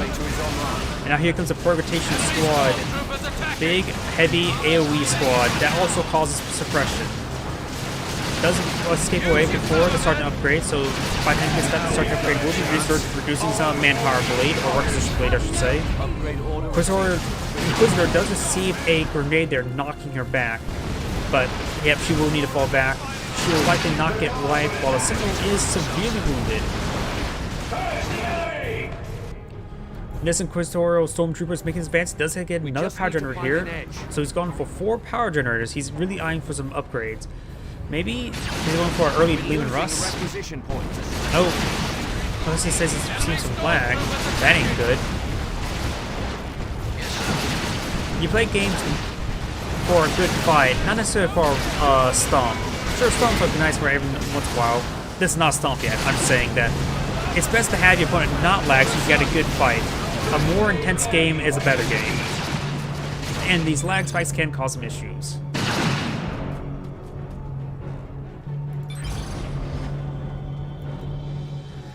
Always, maybe sometimes there's some hiccups. We're here. Let's get to it. Oh, he didn't lose any squads, so that should be fine. The orders.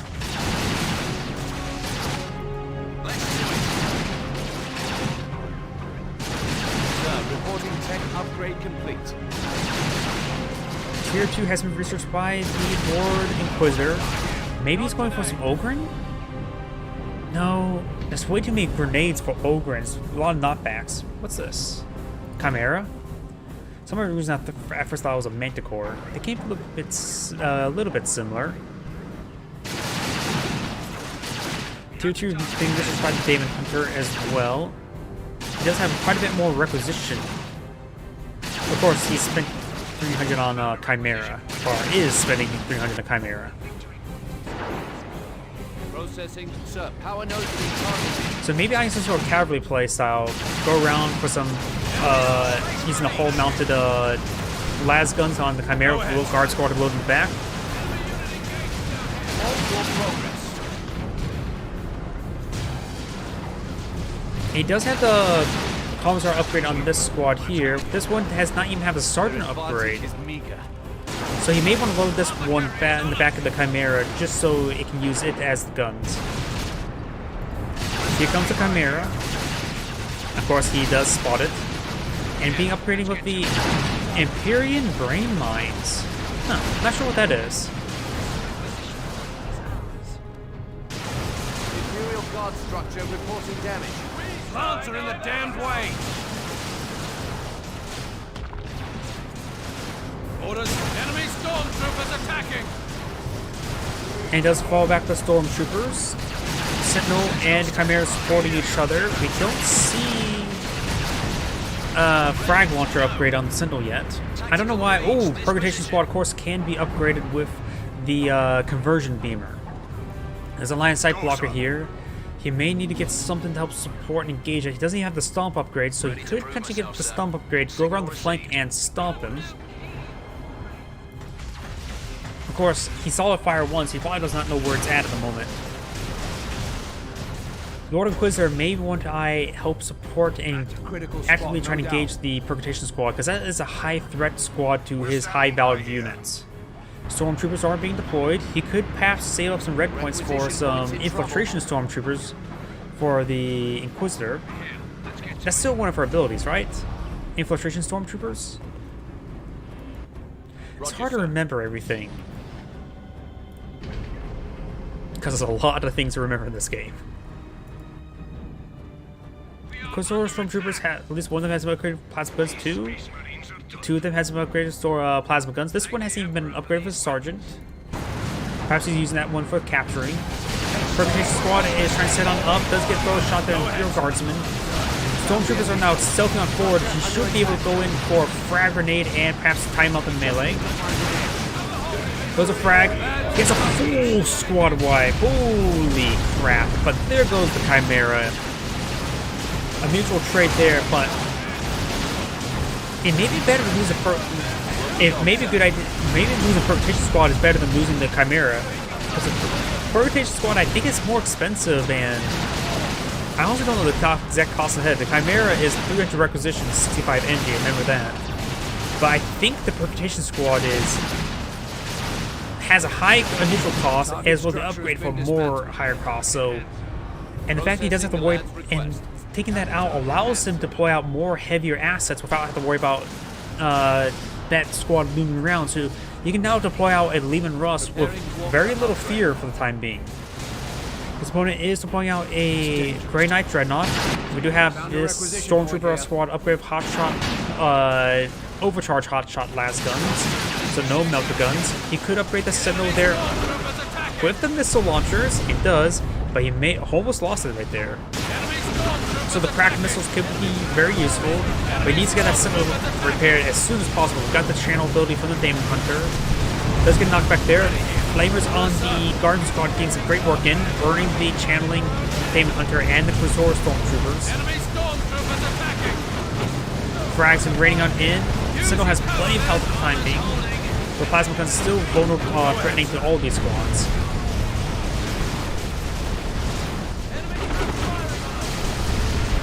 Ooh, the guard squads received quite a bit of splash damage right there. Yeah, gotta be very careful of any sort of splash damage with guardsmen. They take a lot of it. Tier 3 being researched by the Lord Commissar, or I mean Lord Inquisitor. Sentinel standing by. Their advantage is meager. What's the resources like? That is enough energy for a Leman Russ. I think a Leman Russ with the Executioner turret would be pretty good. A regular one wouldn't be half bad against the Grey Knight Dreadnought, but it's been upgraded with a heavy plasma cannon, so maybe a Vanquisher cannon, just to stay out of the range of that thing. How wonder if there's a plasma cannon on this thing, a tier 2 upgrade. That should be a tier 3 upgrade. Because that's probably pretty similar to the plasma cannon Devastator, and that's a tier 3 unit, if I'm not mistaken.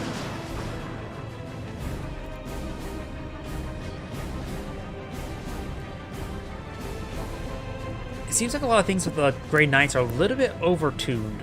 I mean, the Librarian, a Terminator Librarian with a really good knockback ability that denies almost every single melee unit, while also being a heavy Terminator, is still tier 2 as well. I think the Terminator Librarian and the Plasma Cannon upgrade should be tier 3. We got Leman Russ being deployed. Get us around this building. There's buildings in the way. We are under attack.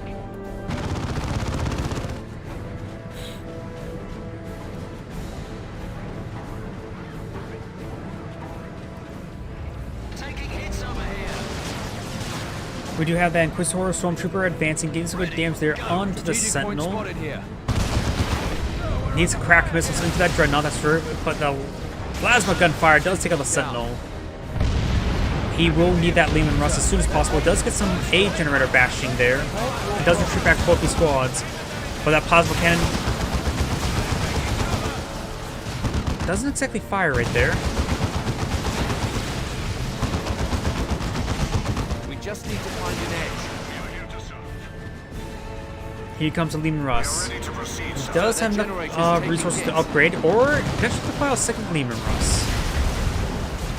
Oh, Cadian Partial Squad is be deploying on out. We are ready to proceed, sir. Here, let's get to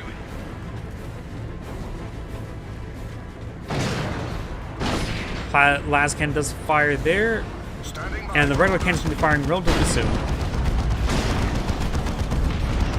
Oh, that's the Imperium mines. How effective are they? Leman Russ reporting. that damage and cripple enemies caught in the blast radius. Go ahead. It did 50 damage to Leman Russos, and they're not anti-vehicle of any sort. So they're primarily meant to be anti-infantry. We're here. Let's get to it. Quasar Stormtroopers captured the points. That's the unupgraded squad. Very nice. We're losing a requisition point. I like seeing people use unupgraded squads for capturing up points. It's very, very handy. But that guard squad needs to fall back. That's really wounded. Leman Russ is engaging. Something's marking at the moment. That's true. What Lord of Prison does go down if you got napalm run. Ooh, receiving lots of rearmor hits. He's trying to reverse move this direction. That's a good idea. Try to get out the line, but does go down the plasma cannon Devastator with the support of the Purgatation Squad. He's going to need to get out a last cannon Devastator at this point, or save up for a Bane Blade. Ooh. Some sort of ability was used there. Reinforcements are here.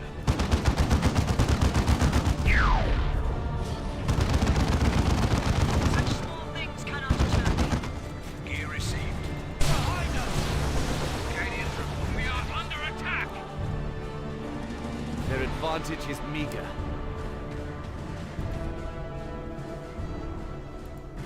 The requisition point's in trouble.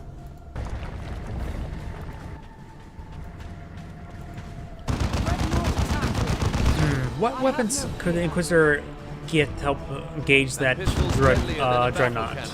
Oh, those seems being upgraded with the Inferno Pistol, which I believe is an anti-everything weapon.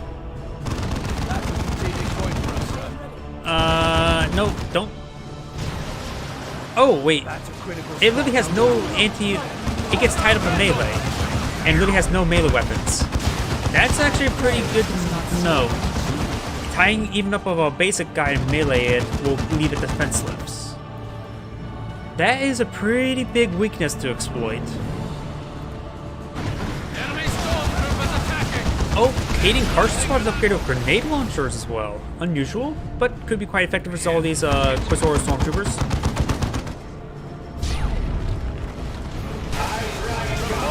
Stormtroopers do get some damage in. They're completely out of energy, so luckily they camouflage in and threw some grenades. That's the Purgatation Squad as well, not a strike We're squad. losing a requisition point. Orders, sir. Looks like I fell short. Maybe I was a little bit overzealous saying that it's a little bit overpowered, because it looks like the plasma cannon hasn't really done all too much. That plasma cannon must be much weaker than, say, the Devastator plasma cannon, or say a Noise Blaster, Blastmaster.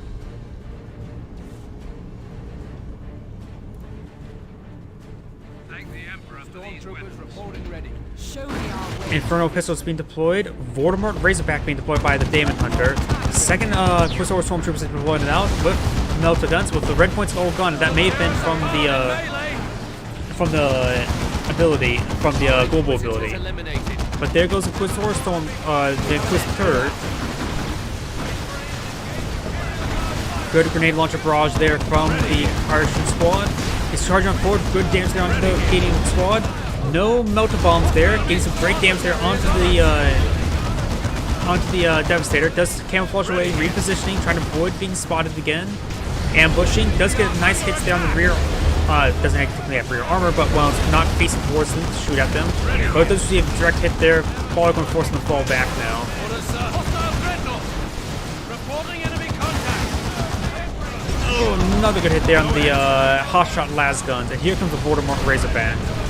We upgrade the extra armor. Firing on us! And there goes that Stormtrooper squad. That was the hotshot las gun squad. Does find more Imperium mines. Ugh, with the Voldemort Razorback there, he needs a heavy weapon las cannon. Here, let's get to it. The requisition point's in trouble. But even then, oh, he used all of his requisition on bringing back the Inquisitor. I disagree with that. He could start focusing on the VP, play the VP game, and sold out for something else. His opponent's been playing the VP game quite successfully, going for these points constantly, and we also got this guy. Nope, that's the unupgraded one. So what's over here? Oh, Purgatation Squad. Stormtroopers attacking! Catching up some points as well.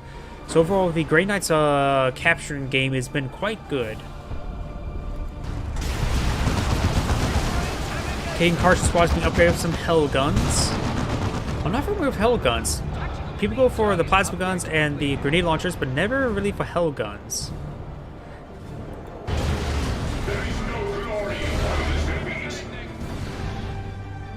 Let's see, Hell Guns. Looks like it's 18 infantry focus. We're here. Let's get to it. Sir, our advantage is slight.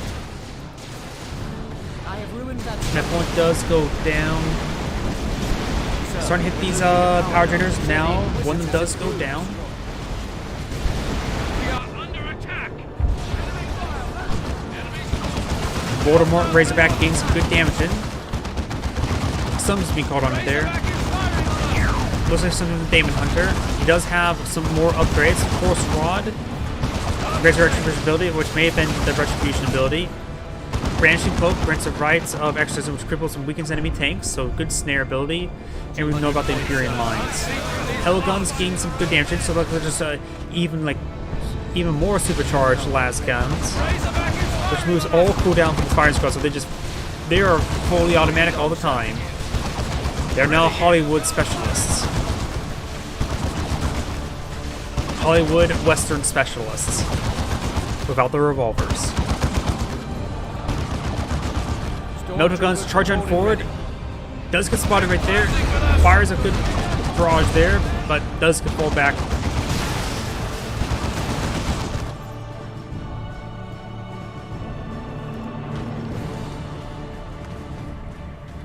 That upgrade isn't complete yet. Stormtroopers reporting ready. I heard the upgrade's not complete yet, so lucky he has canceled an upgrade. Kading Carson Squad reinforced. We do have another Voldemort Razorback deployed. He has lost one of his guard squads. He still has this one. Doesn't have the Flamers, so we lost the Flamer squad. Does look good for the Lord Inquisitor, that's for sure.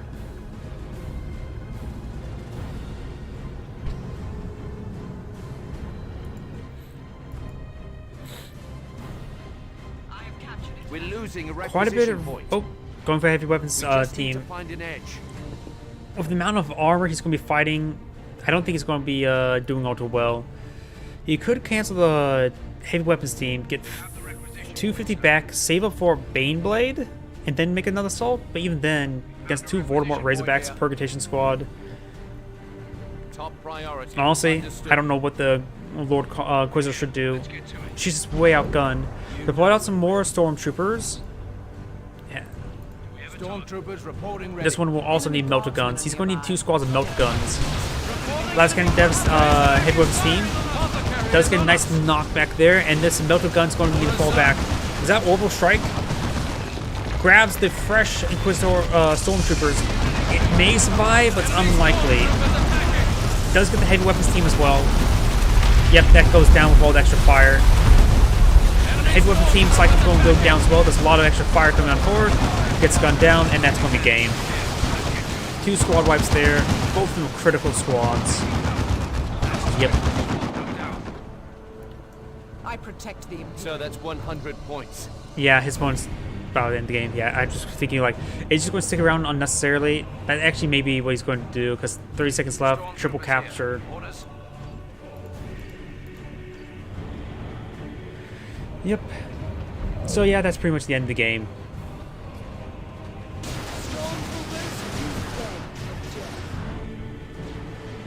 Does go for a marked target there, but not going to be all too effective.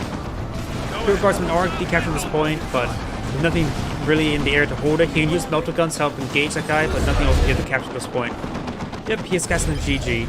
We failed our And mission. that's the end of this replay. That's Angrade saying thank you for watching and signing off. Yep, and on to another replay. I have enough time tonight for one more replay.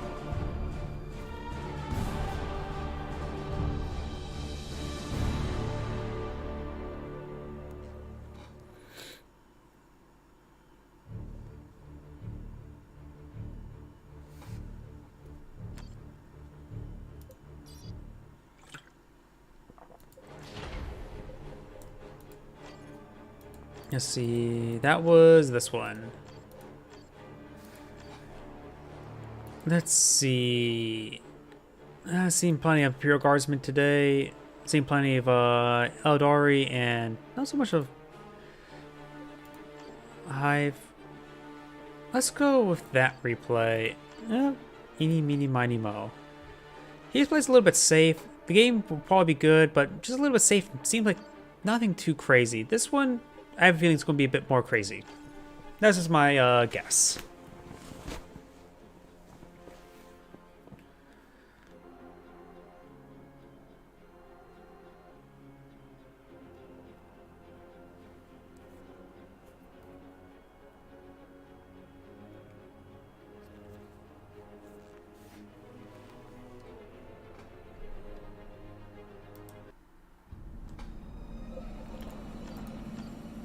And here we are. Greetings everyone, and Great here with another Dawn of War 2 replay. It's on the south side as the Hive Tyrant. We have a funny man. That's clearly a very funny man. Spawning top side as a Plague Champion, we have Demonos. Do have a second Hormigaunt coming on out. Most people go for 2 Termagants. Going for a third Hormigaunt. Okay, he's going aggressive Hormigaunts. That's a little bit questionable since Heretics can just blow themselves up, doing some good damage all across the lots of models of Hormigaunts. So that is a little bit questionable, I would say. Termagants probably, I can see second squad of Hormigaunts, good capping pressure, and easy to help tie up the Chaos Marines, but 3 squads, I sort of disagree with. Hive Tyrant now pushes his way forward. Plague Champion is getting some good damage in, and the Chaos Marines are seeing a little bit of damage there. Heretics may charge on in to get some good damage in as well. And it looks like the Hive Tyrant does fall back, just receiving way too much fire. There's a third Heretic squad being deployed on out. That's a bit unusual.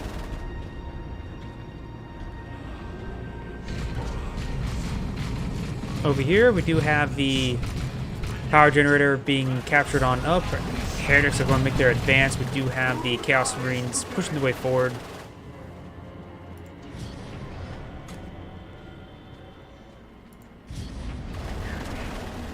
Your forces obey you.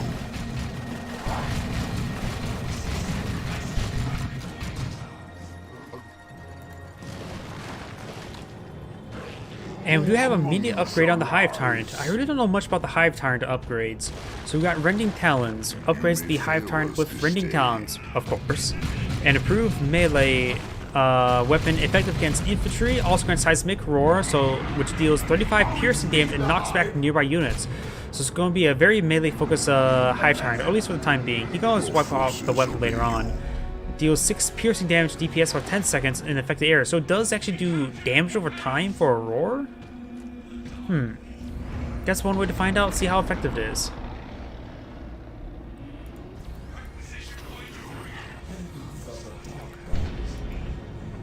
Your units fulfill your command. We got these adrenal glands deployed on out, and there must be the Seismic Roar. So it does cause like a green and cinder effect, poison effect there.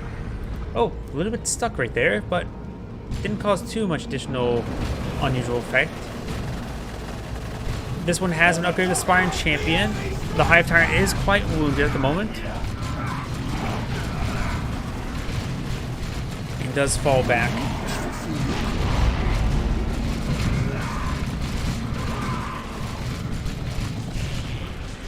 And we do got lots of guys collapsing on this Heretic squad. He should be able to keep on there. Does lose the last Heretic model, but the Champion model, the Space Marine model, is quite durable. This Heretic squad, however, is likely going to be eaten by... Nope, he has a Champion, the Aspiring Champion upgrade now. That should allow him to stay alive through the tree path. Yep, there goes the Heretics, but the Champion will keep the squad alive. Relatively, when it comes to alive.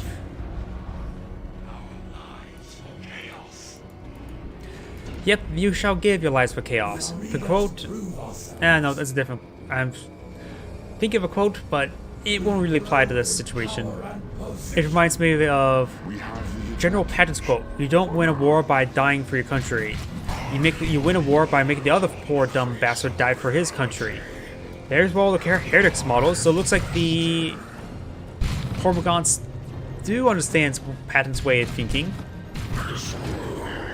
And the Hormagaunt play is actually panning out quite a bit. So maybe I was wrong. But they don't, in my opinion, Hormagaunts don't really scale all too well in the late game, so we will need to build an elite core of attacking units while the Hormagaunts are capturing up all the points. That's probably what he will have to do. Excuse me. Ascended Carapace grants the charge ability for the Hive Tyrant, which go great with the Seismic Roar. Dealing piercing damage per second over time. That's probably because rather than knocking back, it provides constant damage over time around him. There's the Seismic Roar, getting some great damage there. Also increases health and health regen, so it's going to be a very durable Hive Tyrant. So the Hormagaunts are probably going around capturing points, allowing the Hive, and while the Hive Tyrant just tries to beat the bully. He is a tyrant after all. Another name for a bully.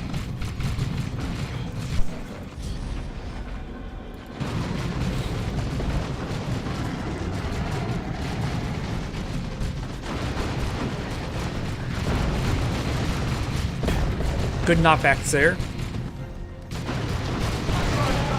And I do like the grenade launcher upgrade on the Heretics. Especially against Hormagaunts, while they can, if they manage to maintain their rage, those grenades will do a lot of damage. This one Hormagaunt will go back. Lots of AoE effect.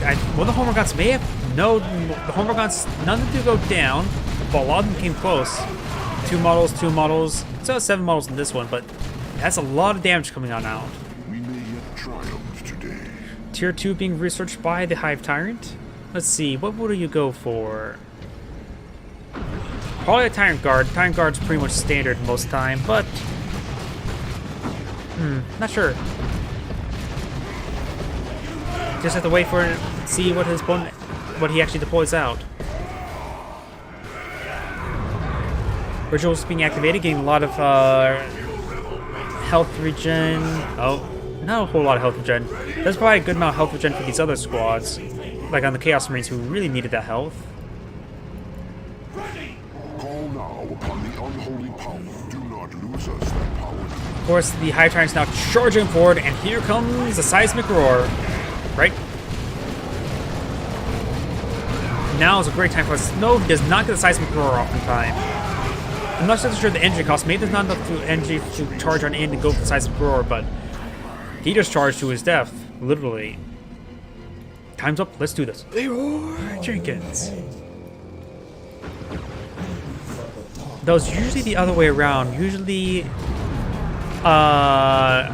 Yumi run into something that's scaly for that. But either way, generators are going on down. Grenade launchers and heretics both do good damage versus the generators. Here comes a Tyrant Guard, but he has no Tyrant 2 Guard at any rate now. Tyrant Guards are not exactly super high damage, but they're very, very durable. So they do a good job at for their namesake, Guard. He did guard that one generator quite well. He did save it. Bloodletters are being deployed now. He sees the Tyrant Guard. A Bloodletter is a poor choice at this point. He needs an anti-vehicle weapon for the Tyrant Guard. Sure, it combos quite well with like this Nurgle rituals for extra health regen, but Blood Crusher probably would be better.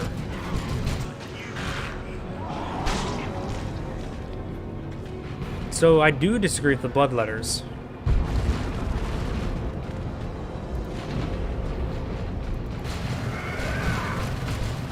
All the generators go down, so both sides doing a lot of damage to the opponent's generators. Very nice.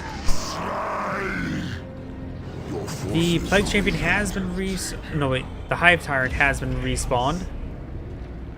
And soon there may be a duel between the Hive Tyrant and the Plague Champion. Plague Champion has not been upgraded with anything just yet.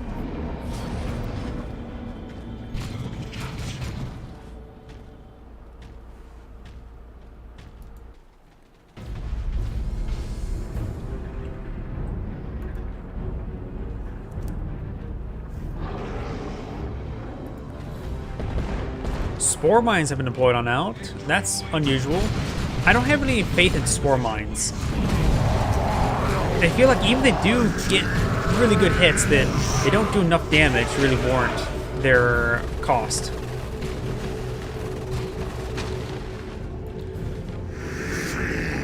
He is trying.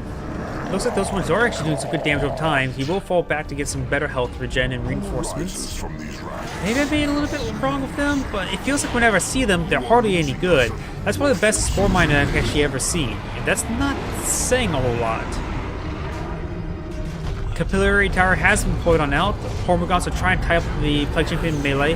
He's trying to go for this garrison. It's a good garrison, since he's only playing against melee. You could go for a Seismic Roar. Would a Seismic Roar affect the garrison? One way to find out.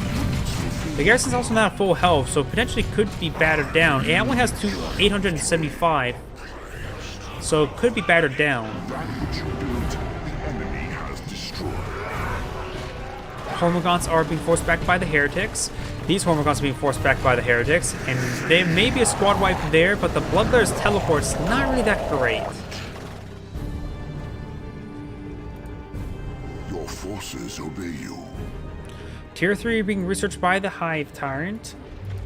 Will we see a Carnifex? He is very low in resource. And against opponent's current composition, a Zenithrope may be his best option.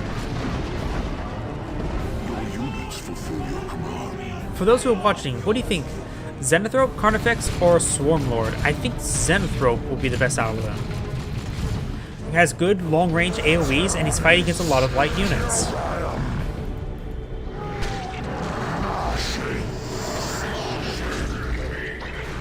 He does use fall back with the Bloodletter, so that ritual here, he does have like 13 health regen per second. And he starts engaging now. The Hormagaunts are now falling back. The Hive Tyrant Guard is still in the area. He needs to start retreating away. The Plasma Guns will start slowly whittling away against him, but that charge does knock back all those forces. Your units fulfill your command. Oh, he teleports right there. I don't know why. It seemed like he's going to teleport a couple feet. He's snaring up. He's tying up that Tyrant Guard quite well for the Plasma Guns, and does take out the Tyrant Guard. Very, very nice. Your forces obey you.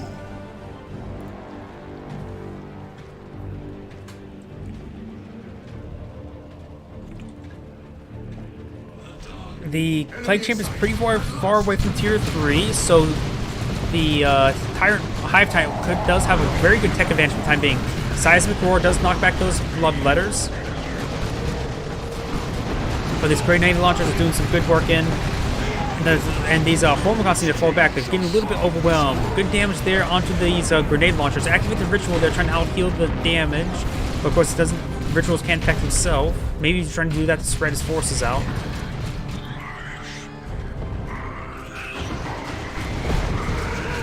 Actually, not saying any sort of damage over time, so I'm not even sure what that Green Cloud actually does. Hormagaunts has some benefit there from the grenade launchers. Hive Tyrant is severely wounded, will need to fall back. Is falling back. So Zenithrope, he doesn't have to be careful with Zenithrope because the Bloodletters could teleport on top of him. So I generally don't know what he should go for. A Carnifex may be the best option at this point. A melee Carnifex, maybe?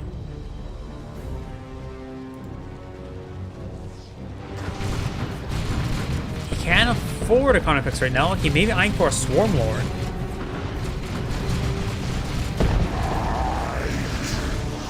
One generator does go down. He does need his generators for a Swarmlord. He is going to go with Carnifex. I think he... Oh, it looks like his Carnifex is 150 energy. So not the same for like 125 or 135. A little bit more expensive.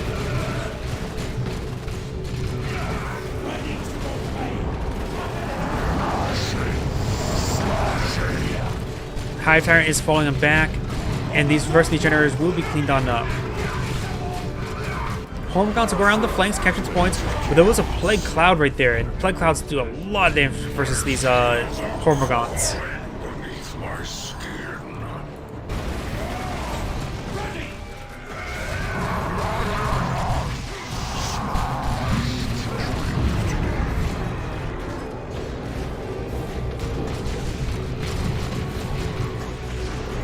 Hormagaunts and Hive Tyrants pushing away forward. Hive Tyrants not at full health. But these Bloodletters with our heightened health regen activate the invulnerability ability for more health regen, and we'll be able to enter back into combat very shortly. Here comes the Carnifex. Carnifex is much more durable. Does force you to retreat back on these squads. He's not upgraded Carnifex just yet. Maybe a good idea just to leave it unupgraded to adapt to his opponent's combat strategy. He's deploying out some Havocs now.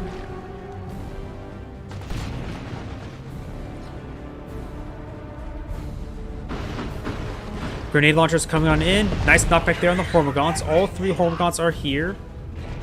And there's still a capillary tower right here. So I'm going to try to retreat both those squads in that garrison. Is a good idea. A few times where that actually is a good idea because these guys have no way of hitting it. He's going to try. One way he can kill them is by destroying the building itself. But we've got some spore mines charging on in that make it the kill there on that squad. And that garrison staying not a whole lot of damage, just a good amount of damage. Does lose a model there. Hive Tyrant or Carnifex does get the kill there on that grenade launcher squad, so that's actually a big loss. Being upgraded with the Thorn back, that's the melee upgrade, which allowed him to pull out, was it Rippers or Spore Mines? One of the two.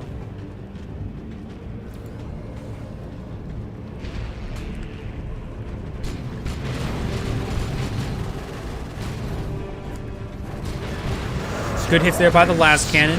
The Swarm Lord needs a charge on top of it. Does do a seismic roar there, but needs to use the charge ability. Carnifex is receiving quite a bit of fire there. Heretics are now falling back. Multiple models being detonated. Rippers are being deployed on out, which are tying up the Havocs in melee. Full retreat coming out by the Plague Champion. Very, very good. Who rises from these ranks?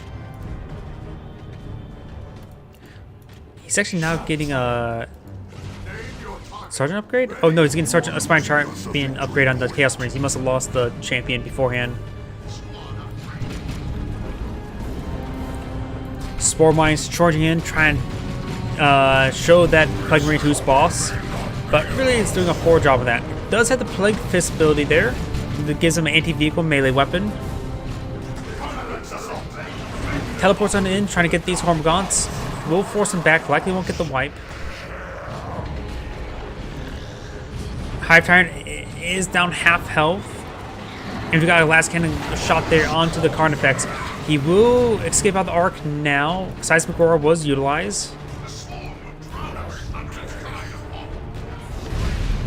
And good hits there onto the Hive Tyrant. Does get the nice smash there, stunning him. Last cannon here, sitting on up. He's trying to try to up him in melee. He may need to pull out those Rippers. He's going to be charging on in. Does get a nice knockback there on all those forces. But a little bit too far on the Havocs. Activate the Ritual there for good health regen. Last cannon sitting on up. Tyranno formations come in. That's its only way to save his Carnifex. Annihilates, nukes the Havoc squad. Went from 3/4 health to 0 health in an instant. Ripper's also moving on in, being knocked around a bit. Tyranno formation. He does knock down a couple of his capillary towers.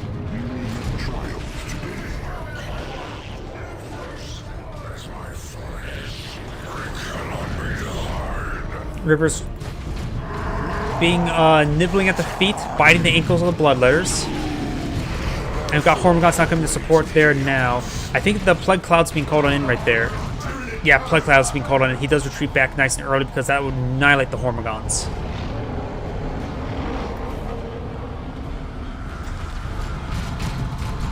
Hive Tyrant is at full health, does use a Seismic Roar there, knocking back the Bloodletters. Hormagaunts kept at the right VP, which he definitely does need. He's lower on VPs, he can't be losing anymore. But he's not extremely low at the moment.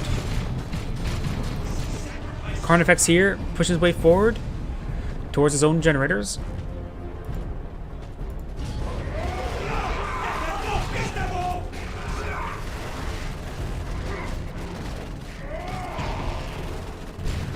we're still only tier 2 for the Plague Champion. It will need another Plasma, not Plasma Cannon, Las Cannon, or go for a Blastmaster.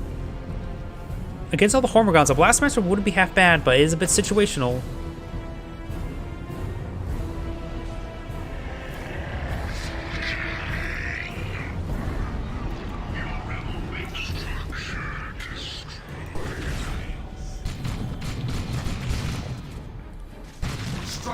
Do not lose your recognition. Starting to clean up those capillary towers.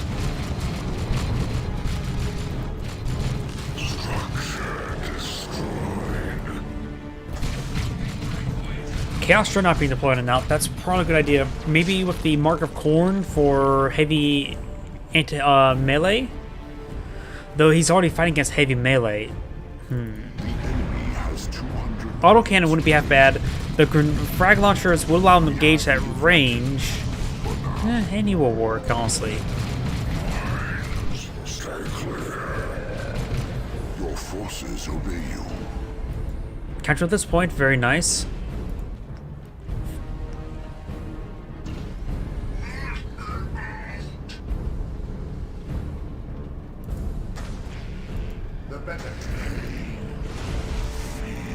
Does get some good damage there on the Hormigons. We do got a Swarm Lord being deployed on out. Nurgle's taint shall A true Lord has arisen, or will rise.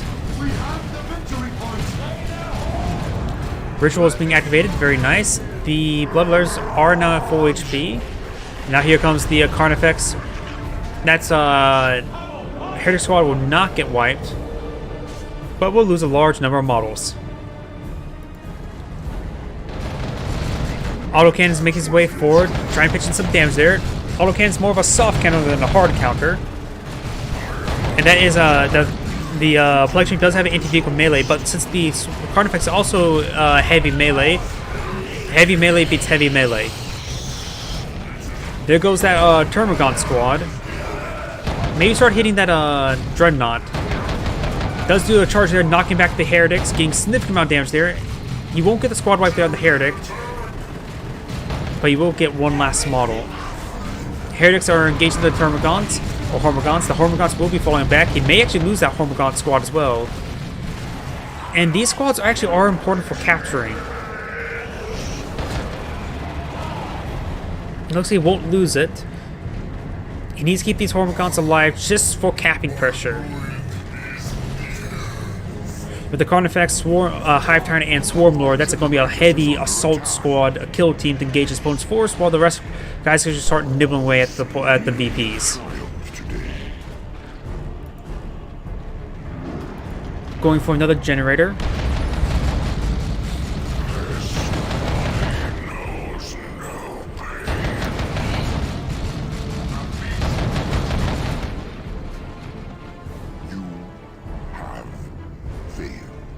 Looks like he retreated that pretty early. Could have potentially still won. He actually had a lot of VPs. He could trade time for requisition. I say he could have still played the game a bit more. It was pretty bleak, but I don't think it was unwinnable. The opponent's already used a Tyranno formation, so he could patch deploy out another Las Cannon. But either way, this is Angrade saying thank you for watching and signing off. And that's probably going to be it for me for the stream tonight. I would like to say thank you for watching for, I think, the one person remaining.